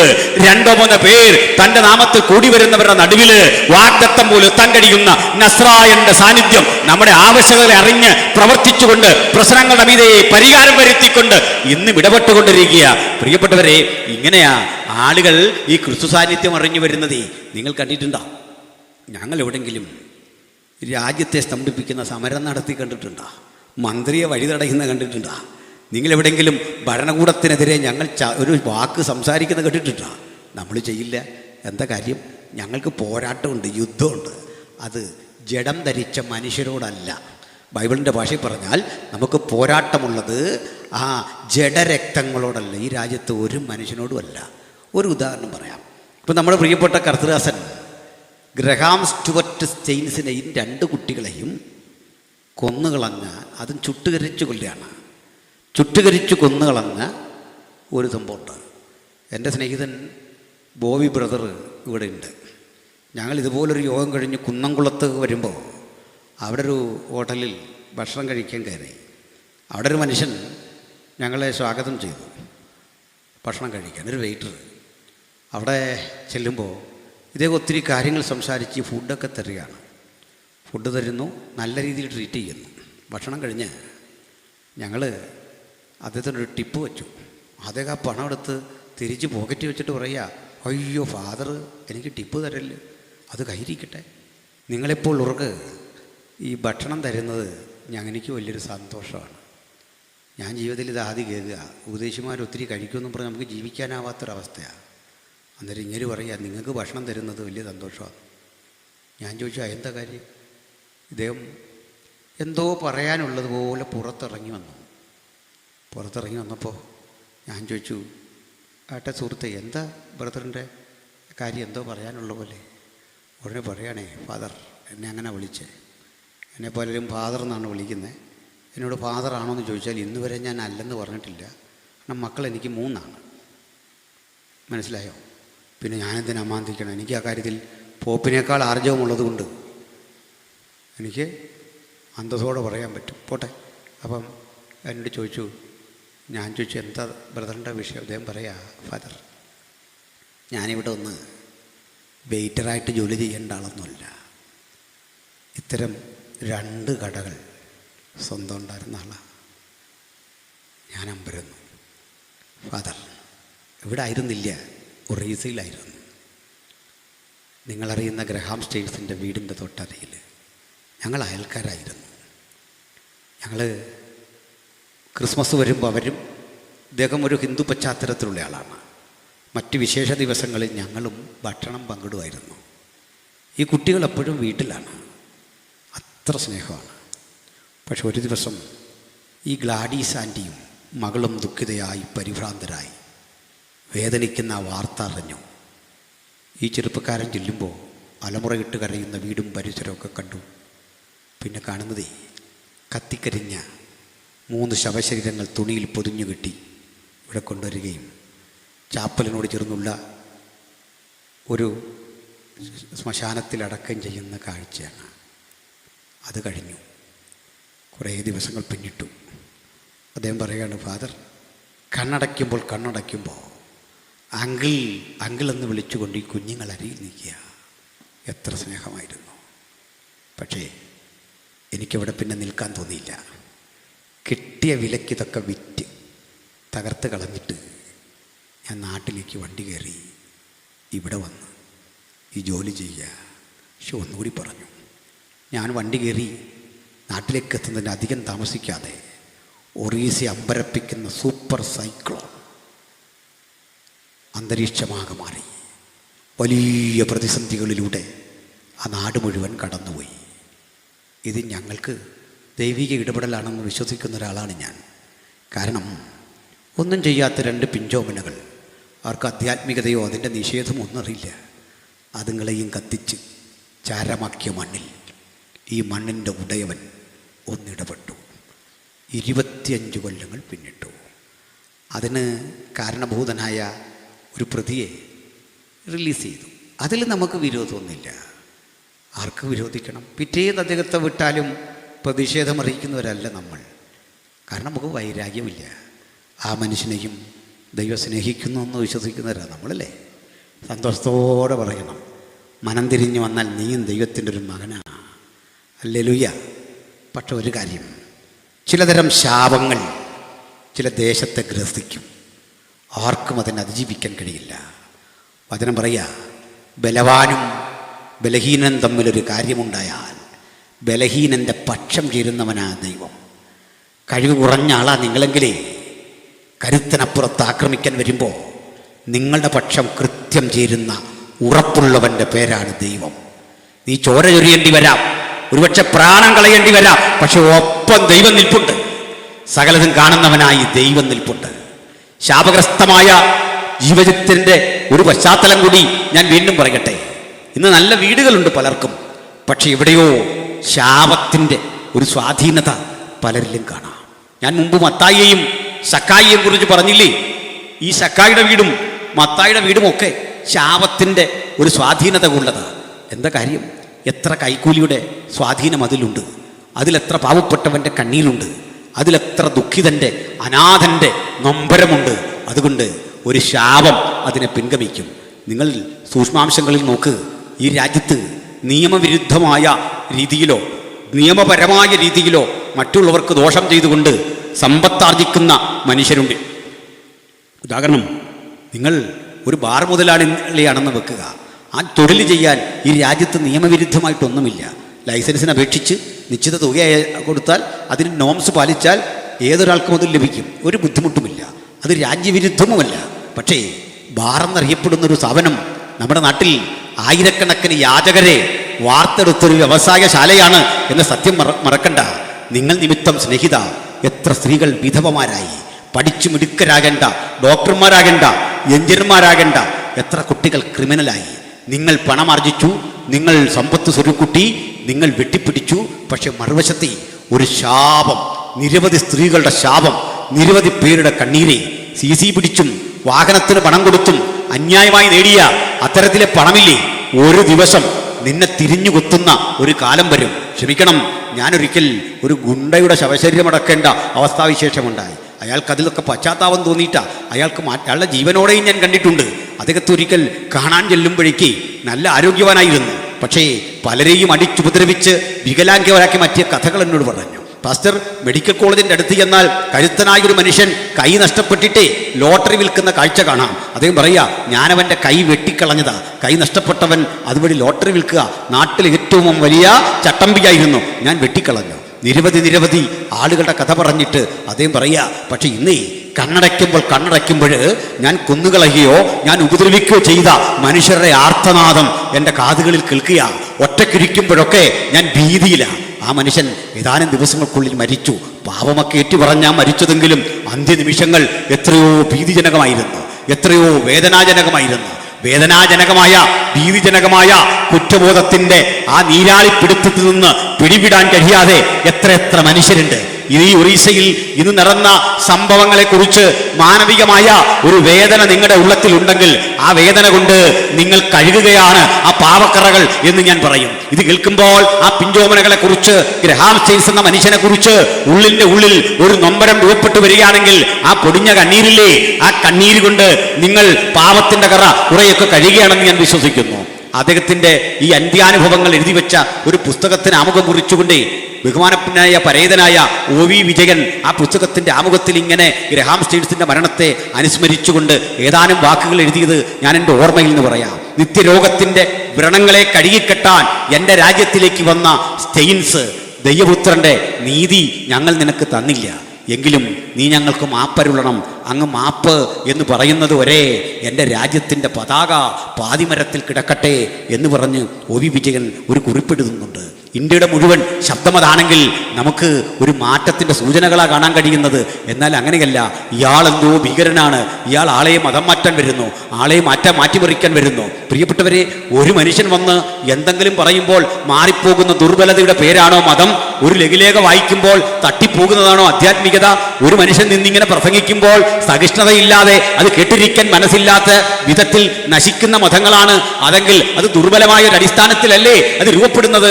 അവിടെയാണ് പുനർവിചിന്തനം ആവശ്യമുള്ളത്, അവിടെയാണ് പഠനം ആവശ്യമുള്ളത്. എന്തിനാണ് ഞാൻ സൂചിപ്പിച്ചെന്നറിയണ്ടേ? ഇങ്ങനെ ഇന്ന് നിങ്ങൾ ഒറീസയിലൊന്ന് ചെല്ലണം, ഒരു കാഴ്ച നിങ്ങൾക്ക് കാണാം. ഞാൻ നീട്ടുന്നില്ല ഇവിടം പറയാൻ. കഴിഞ്ഞ 2024 ജനുവരി മാസം 23-ാം തീയതി എൻ്റെ വീട്ടിലേക്ക് അവിചാരിതമായി ഒരു കർത്തൃദാസൻ വന്നു. നിങ്ങൾ അറിയും അദ്ദേഹത്തെ. ഡോക്ടർ PG വർഗീസ് എന്നാണ് പേര്. ഡൽഹിയിൽ പ്രവർത്തിക്കുന്ന ഒരു കർത്തൃദാസനാണ്. മണിക്കൂറുകൾ സംസാരിച്ചിരുന്ന അനന്തരം ഞാൻ ആ ദിവസത്തിൻ്റെ പ്രാധാന്യം അദ്ദേഹത്തെ ഓർമ്മപ്പെടുത്തി. അങ്കിൾ, ഇന്നേ ദിവസമാണ് നമ്മുടെ സഹപ്രവർത്തകൻ ഗ്രഹാം സ്റ്റെയിൻസിനെയും തിമോത്തി എന്ന് പേരുള്ള അദ്ദേഹത്തിൻ്റെ 10 വയസ്സുകാരൻ മകനെയും 6 വയസ്സുകാരൻ ഫിലിപ്പിനെയും അഗ്നിക്കിരയാക്കിയത്. നമുക്ക് ഇതേപ്പറ്റി ഒരു അനുസ്മരണം നടത്തണം. എൻ്റെ മകൻ അതിങ്ങനെ ലൈവിൽ വീഡിയോ പിടിക്കുകയാണ്. ഈ PG വർഗീസ് അങ്കിൾ ആ രംഗം ഇങ്ങനെ പറയുക. കൊച്ചുരോഗികൾക്ക് അരിയും പലവ്യഞ്ജനങ്ങളും കൊടുത്ത് അവരുടെ മുറിവുകൾ കഴുകിക്കിട്ടുന്ന ഒരു മെഡിക്കൽ ഡോക്ടറായിരുന്നു അദ്ദേഹം. നമ്മുടെ രാജ്യം പണ്ടെങ്ങനെയാണ് കുഷ്ഠരോഗികളെ കണ്ടത് നിങ്ങൾക്കറിയാമല്ലോ. മരിച്ചവർക്ക് തുല്യരായി അവരെ തള്ളിക്കളഞ്ഞ നാട്ടിൽ അവർ വ്രണങ്ങൾ കഴുകിക്കെട്ടാൻ ഒരു മദർ തെരേസ ഉണ്ടായത്, ഒരു സ്റ്റെയിൻസാർ ഉണ്ടായത്, മിഷൻ ഹോസ്പിറ്റലുകളിലാണ് ഇത്തരം സംഭവങ്ങൾ ഉണ്ടായത്. അതുകൊണ്ട് വർത്തമാനകാല ഇന്ത്യ ഒന്ന് മാറി ചിന്തിക്കട്ടെ. ഈ പ്രവർത്തനം ഞങ്ങൾ ചെയ്യുന്ന ഇടത്ത് ആളുകൾ ആകർഷിക്കപ്പെടുമെങ്കിൽ, ഗുണപരമെങ്കിൽ നിങ്ങൾ ഇത് ഏറ്റെടുത്ത് ചെയ്യണം. മാനവികതയുടെ ഈ സ്നേഹത്തിന്റെ പ്രകടനം കൊണ്ട് വേണം ആധ്യാത്മികത നിലനിർത്താൻ. കത്തിയും കടാരയും കൊടുവാളും കൊണ്ട് സ്ഥാപിച്ചെടുക്കേണ്ടതല്ല മതം. എൻ്റെ ദൈവത്തെ രക്ഷിക്കാൻ കൊടുവാള് വേണമെന്ന് തോന്നുന്നത്, മാരകമായ ആയുധം വേണമെന്ന് തോന്നുന്നത് ആ ദൈവം നിങ്ങളെക്കാൾ ദുർബലനായതുകൊണ്ടാ.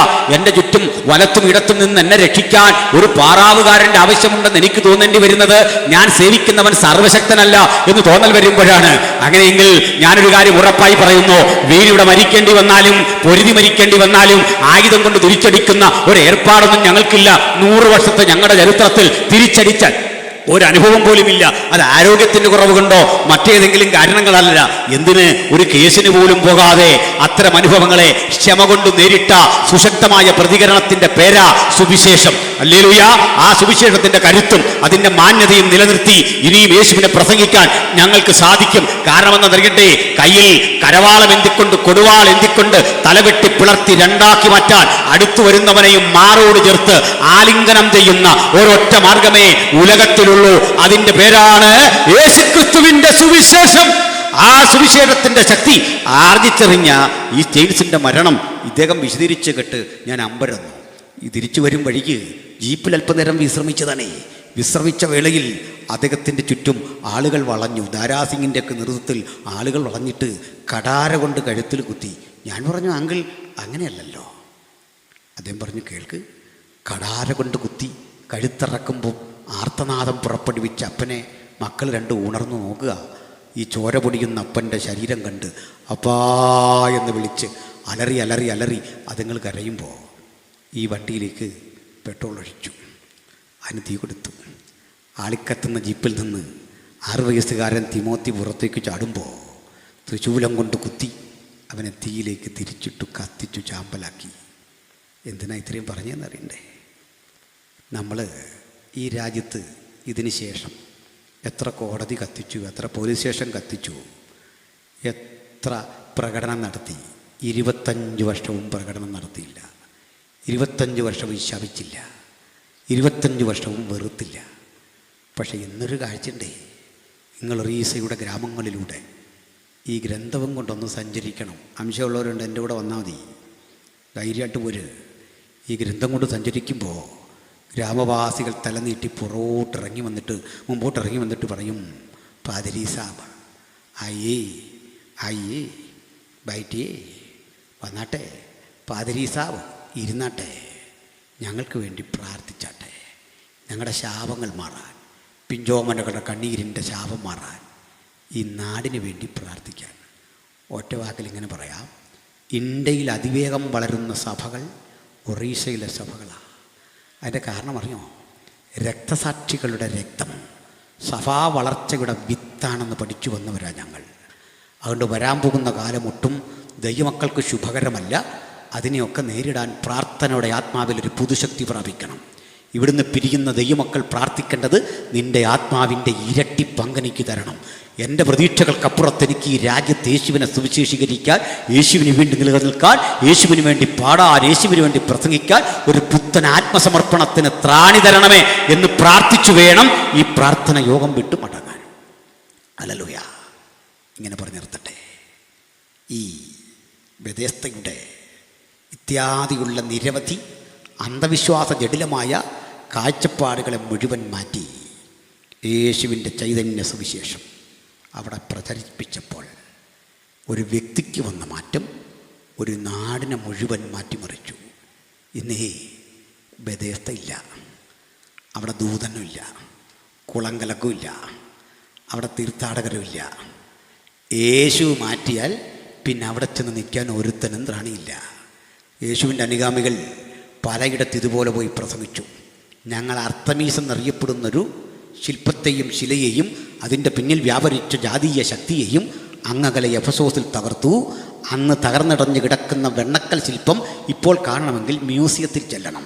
ഭക്തൻ്റെ പ്രാർത്ഥനയുടെ പരിണിത ഫലമായി തകർന്നടിഞ്ഞ എത്രയെത്ര ഇത്തരം ശക്തികളുണ്ടെങ്കിൽ ഇന്ന് രാത്രി ആത്മാവിൽ ഭക്തൻ പ്രാർത്ഥിക്കാൻ തയ്യാറെടുക്കുമെങ്കിൽ ദേശാധിപ ശക്തികളുടെ മുഴുവൻ മീതെ ആധിപത്യം ചെലുത്തുന്ന രാജാതി രാജാവും കർത്താതി കർത്താവും താൻ മാത്രം അമർത്യതയുള്ളവനുമായ യേശുക്രിസ്തുവിൻ്റെ സുവിശേഷത്തിൻ്റെ സാമ്രാജ്യം ഈ രാത്രി ഇവിടെ അദൃശ്യ മണ്ഡലത്തിൽ സ്ഥാപിച്ച് നമ്മൾ മടങ്ങിയ യേശുവിൻ്റെ ചൈതന്യവത്തായ ശക്തിയുടെ പ്രദർശനശാലയായി ഓരോ ദൈവയിലും തീരാൻ പുനഃസമർപ്പണം ചെയ്തു വേണം ഇന്നിവിടം വിട്ടു മടങ്ങാൻ.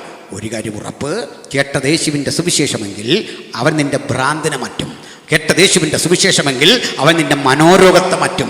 കേട്ട യേശുവിൻ്റെ സുവിശേഷമെങ്കിൽ അനുസരിച്ചതെങ്കിൽ പ്രാകൃതങ്ങളായി നിന്റെ ജീവിതത്തിലെ ആചാര ദുരാചാരങ്ങളെ മാറ്റി നിന്നെ സംസ്കാര ചിത്തനാക്കി മാറ്റും, ലക്ഷ്യോന്മുഖമുള്ളവനാക്കി മാറ്റും. നിന്റെ എല്ലാത്തരം ദോഷങ്ങളെയും അവൻ മാറ്റിമറിക്കും. ചൊവ്വാദോഷത്തെ മാറ്റിമറിച്ച് വിവാഹം ഏറ്റവും കൃത്യമായി നടക്കത്തക്ക വിധം നിന്നെ ശുദ്ധീകരിക്കാൻ കഴിയുന്ന ഒരേ ഒരുവനേ ഉള്ളൂ, അത് യേശു കർത്താവാ. കാരണം പകൽ സൂര്യനെങ്കിലും രാത്രി ചന്ദ്രനെങ്കിലും യഹോവ ഒരു ദോഷവും തട്ടാതെ നിന്നെ പരിപാലിക്കും. ആർക്ക് വേണം ഈ വിടുതൽ? ആർക്ക് വേണം ഈ സാന്ത്വനം? ആർക്ക് വേണം ഈ ശബ്ദം? ആർക്ക് വേണം ദൈവികമായ ഈ ഇടപെടൽ? ഒരു കാര്യം ഉറപ്പാ, അവനാൽ കഴിയാത്ത ഒരു കാര്യമില്ല. അവന്റെ രക്തത്തിൽ നമുക്ക് അതിക്രമങ്ങളുടെ മോചനം എന്ന വീണ്ടെടുപ്പുണ്ട്. ആ രക്തത്തിന് ശക്തി ആസ്വദിച്ചുകൊണ്ട് ഈ രാത്രി ആർക്ക് യേശുവിന്റെ അരികിലേക്ക് അടുത്തു വരാൻ പറ്റും? 38 വർഷമല്ല, 3800 വർഷമല്ല, 38 കോടി വർഷമായി ഈ ഉലകത്തെ മുഴുവൻ ഗ്രസിച്ചിരിക്കുന്ന ഇരുട്ടിനെ അമ്പയെ പരാജയപ്പെടുത്തി വെളിച്ചമായവൻ ജയമെടുക്കുന്ന രാത്രി ഇത് നമ്മുടെ മധ്യത്തിൽ വന്നിരിക്കുക. ഇത് വെറുതെയല്ല പ്രാർത്ഥന, ഇത് വെറുതെയല്ല യോഗം, ഇത് വെറുതെയല്ല പാട്ട്. അഭിഷിക്തന്മാർ പാടുമ്പോൾ, അഭിഷിക്തന്മാർ പ്രസംഗിക്കുമ്പോൾ, അവർ പ്രാർത്ഥിക്കുമ്പോൾ അത് വലിയൊരു പ്രവൃത്തി, വലിയൊരു ഇമ്പാക്ട്, വലിയൊരു റിസൾട്ട് ദേശത്തുണ്ടാക്കിയേ കടന്നു പോകൂ. അതുകൊണ്ട് പ്രാർത്ഥിക്കുന്ന ദൈവമക്കളെ ഓർത്ത് ഞാൻ ദൈവത്തെ സ്തുതിക്കുന്നു. ഹല്ലേലൂയ. ഞാൻ അവസാനിപ്പിക്കുന്നു. ഇന്ന് ഈ സുവിശേഷ പ്രസംഗം ഇവിടെ അവസാനിപ്പിക്കുമ്പോൾ ഞങ്ങൾക്കൊരു കാര്യം ഈ ദേശത്തോട് ചോദിക്കാനുണ്ട്. നിങ്ങൾ കേട്ട ഈ വചനത്തിൻ്റെ അടിസ്ഥാനത്തിൽ പാപഭംഗിലമായ ഈ ജീവിതം എനിക്ക് ഉപേക്ഷിക്കണം. എനിക്ക് പാപത്തിൻ്റെ കയ്പ് കറപറ്റിയ ഈ മനോബോധത്തിൽ നിന്ന് ഒന്ന് രക്ഷപ്പെടണം. എനിക്ക് സമാധാനമില്ല, എനിക്ക് സന്തോഷമില്ല, എനിക്ക് ആനന്ദമില്ല, എനിക്കൊന്ന് മുന്നേറണം. എനിക്ക് എങ്ങനെയാണ് മുമ്പോട്ട് പോകാൻ കഴിയുക? ആരോടും വെളിപ്പെടുത്താനാവാത്ത 100 കുറ്റങ്ങളുടെ സമാഹാരമാണ് എൻ്റെ ജീവിതം. എനിക്ക് എവിടെയെങ്കിലും ഒന്ന് നിറക്കി വെക്കണം. ആരെന്നോട് ക്ഷമിക്കും? എങ്ങനെയാണ് എൻ്റെ ഭാവിയുടെ വഴികൾ? ഏത് കൊടും ഭാവി ഈ ശബ്ദം കേൾക്കുന്നുവോ നിന്നെ കുറ്റം വിധിക്കുകയല്ല, മറിച്ച് ഹൃദയാന്തർഭാഗത്ത് വന്ന് പാപക്കറകളെ കഴുകി നിന്നെ പരിശുദ്ധനാക്കുന്ന മഹത്തര സ്നേഹത്തിൻ്റെ ശബ്ദമാ ഇന്ന് കേൾക്കുന്നതെങ്കിൽ അകത്തും പുറത്തുമിരുന്ന് ഈ വചനം കേട്ടവർക്കിടയിൽ ആരും യേശുവിനെ സ്വീകരിക്കാൻ എനിക്കൊരു കാര്യം അറിയാം. ഇവിടെ ഇരിക്കുന്ന മഹാഭൂരിപക്ഷം ആളുകൾ യേശുവിനെ സ്വീകരിച്ച, ഒരുപക്ഷെ 100% പേരും യേശുവിനെ സ്വീകരിച്ചവരാ. പോരാ, യേശുവിനെ സ്വീകരിച്ചവർക്കിടയിൽ സ്നാനമേറ്റ് യേശുവിനോട് ചേരാൻ ഇനിയും കഴിയാത്ത ഒരാളെങ്കിലും ഉണ്ടെങ്കിൽ നിങ്ങളെ തിരഞ്ഞ കർത്താവിടെ വന്നിരിക്കുന്നത്. അപ്പോൾ യേശുവിനെ സ്വീകരിക്കാൻ, സ്നാനമേൽക്കാൻ. മൂന്നാമത്തെ കാര്യം, എൻ്റെ ജീവിതത്തിന് സന്തോഷമില്ല, എനിക്ക് സമാധാനമില്ല, കുടുംബാന്തരീക്ഷം വളരെ മോശമാണ്, പ്രതിസന്ധിയുടെ മൂലമില്ല ഞാൻ നിൽക്കുന്നത്, ആഴക്കയത്തിൽ ഞാൻ മുങ്ങിത്താഴുന്നൊരു അനുഭവമാണ്. എനിക്കൊരു വിടുതൽ വേണം. കുടുംബത്തിലാകട്ടെ ദൂരത്തും ചാരത്തും ഇരിക്കുന്നവർക്കാകട്ടെ ഒരു വിടുതലില്ലാതെ ഭാരപ്പെടുന്നെങ്കിൽ ഞങ്ങളൊരു കാര്യം ഉറപ്പു പറയുന്നു, ദൈവത്താൽ കഴിയാത്ത ഒരു കാര്യമില്ല. ശുദ്ധീകരിക്കുന്ന ദൈവം, ശക്തീകരിക്കുന്ന ദൈവം, വിടുതൽ തരുന്ന ദൈവം ഇന്ന് നമ്മുടെ കൂടെ ഉണ്ട്. അതുകൊണ്ട് പ്രാർത്ഥിക്കാൻ പോവുകയാണ്. പ്രാർത്ഥന ചുമ്മാ വാചകമല്ല സുഹൃത്തേ. ഇന്ന് ദൈവം എന്ത് ചെയ്യുമെന്ന് നീ കണ്ടറിഞ്ഞ് മനസ്സിലാക്കിക്കൊള്ളണം. ഈ ദൈവം എങ്ങനെ ഇടപെടുമെന്ന് കണ്ടറിഞ്ഞ് മനസ്സിലാക്കിക്കൊള്ളണം. അതിന് പണച്ചിലവ് ആവശ്യമില്ല, അതിന് കർമാചാരങ്ങളുടെ വഴിയിലൂടെ പോകണമെന്നില്ല. ഒരൊറ്റ കാര്യം, കർത്താവേ ഞാനൊരു പാപിയാണ്, എൻ്റെ പാപങ്ങളെ അങ്ങ് ക്ഷമിച്ച് എന്നെ നിന്റെ പൈതലാക്കി തീർക്കണമേ. എനിക്ക് അവിടുത്തെ മകനാകാൻ ആഗ്രഹമുണ്ട്. പാപപങ്കിലമായ ജീവിതത്തിൻ്റെ ഭാണ്ഡക്കെട്ടുകളെ വലിച്ചെറിഞ്ഞുകൊണ്ട് 38 ആണ്ടുകൾ ഞാൻ കിടന്ന ദുരാചാരങ്ങളുടെ മടിത്തട്ടിൽ എനിക്ക് ജയാളിയായി ഇതുവഴി നടക്കണം. ഒരു കാര്യം ഉറപ്പാ, നീ തോറ്റു തുന്നം പാടിയ വഴിയിലൂടെ ജയാളിയായി നിന്നെ തലങ്ങും വിലങ്ങും നടത്താൻ കഴിയുന്നവനെയാ ഞങ്ങൾ ക്രിസ്തുവെന്ന് വിളിക്കുന്നത്. പരാജയത്തിന്റെ മുനമ്പത്ത് നിന്ന് വിജയ ശ്രീലാളിതനായി മുമ്പോട്ട് നയിക്കാൻ കഴിയുന്ന ആ യേശുവിൻ്റെ സുവിശേഷം ഇന്ന് ഇവിടുത്തെ പ്രവൃത്തി ചെയ്യുന്നു. ആർക്ക് വേണം യേശു ക്രിസ്തുവിനെ? ആർക്ക് വേണം അവിടുത്തെ പ്രാർത്ഥന? ആർക്ക് വേണം അവിടുത്തെ ഇടനില? ആർക്ക് വേണം പിതൃസന്നിധിയിലേക്കുള്ള സ്വാതന്ത്ര്യപൂർണമായ സമീപനം? ഞങ്ങൾ ഈ ദേശത്തിനും നിങ്ങൾക്കും വേണ്ടി പ്രാർത്ഥിക്കാൻ പോയാണ്. കണ്ണുകളടച്ചാട്ടൊരു വേള. ഇവിടെ ഇരിക്കുന്നവർ ഈ നാടിന് വേണ്ടി പ്രാർത്ഥിച്ചാട്ടെ, ഈ ദേശത്തിന് വേണ്ടി പ്രാർത്ഥിച്ചാട്ടെ. ഓരോ നാവിലും പ്രാർത്ഥനയുടെ അക്ഷരങ്ങൾ പുറത്തു വരട്ടെ. ഈ ദിനങ്ങളിൽ നടന്ന കൺവെൻഷൻ ദേശത്തിന് സൗഖ്യം, കൊടും രോഗികൾ, മനം തിരിഞ്ഞു വരാത്തവർ, ഇനിയും പിടിക്കപ്പെടാത്ത 100 കുറ്റങ്ങൾക്കുള്ളിൽ അകപ്പെട്ടവർ, മനസ്സിനുള്ളിൽ വിങ്ങുന്ന കുറ്റബോധത്തിൻ്റെ നീരാളി പിടുത്തത്തിൽ കിടക്കുന്നവർ, ഹൂ ക്യാൻ സേവ് മീ, ആർക്കെന്നെ രക്ഷിക്കാൻ കഴിയുമെന്ന് തോന്നുന്നവർ, ഇതൊരു കൂട്ടം ആളുകൾ. നീ മരിക്കേണ്ട സുഹൃത്തേ, നീ തോൽവി അണേണ്ട. നിന്റെ വിജയത്തിൻ്റെ നാളുകൾ അടുത്തു വന്നു. തൊടുന്നതും പിടിക്കുന്നതുമെല്ലാം തോൽവി, എങ്ങും ഒരു ജയമില്ല. എനിക്ക് വേണ്ടി ഒന്ന് പ്രാർത്ഥിക്കുമോ? ആർക്കാഗ്രഹമുണ്ട്? ആർക്കാവശ്യമുണ്ട് ഈ ദൈവകൃപ? മറ്റൊന്ന് കൂടി, അത് ഞാനിവിടെ ഇരിക്കുന്ന പ്രിയപ്പെട്ടവർക്ക് വേണ്ടി കൂടിയാ. ഒരു സ്റ്റെയിൻസ് മരിച്ചൊടുങ്ങി. ഒറീസയിൽ അതിശക്തിയുക്തം യേശുവിൻ്റെ പ്രവൃത്തി വെളിപ്പെടുന്നു. സ്റ്റെയിൻസ് മരിച്ച കിടത്ത്, അല്ലെങ്കിൽ ഇവിടെ വേറെവർ ഹീ സെൻറ്റ്, എവിടെ അവൻ അയക്കും അവിടൊക്കെ എനിക്ക് യേശുവിന് വേണ്ടി പ്രവർത്തിക്കണം, യേശുവിന് വേണ്ടി പാടണം, യേശുവിന് വേണ്ടി പ്രസംഗിക്കണം, യേശുവിന് വേണ്ടി സാക്ഷിക്കണം. ദൈവം അയക്കുന്നിടത്ത് യേശുവിൻ്റെ മകളായി മകനായി അവനായി നിൽക്കണം. ഞാനിപ്പോഴേ നിൽക്കുന്നുണ്ട്, പക്ഷെ ജ്വലനം ആവശ്യമാണ്. കൂടുതൽ കരുത്തോടെ പോകാൻ എനിക്ക് വേണ്ടി പ്രാർത്ഥിക്കണം.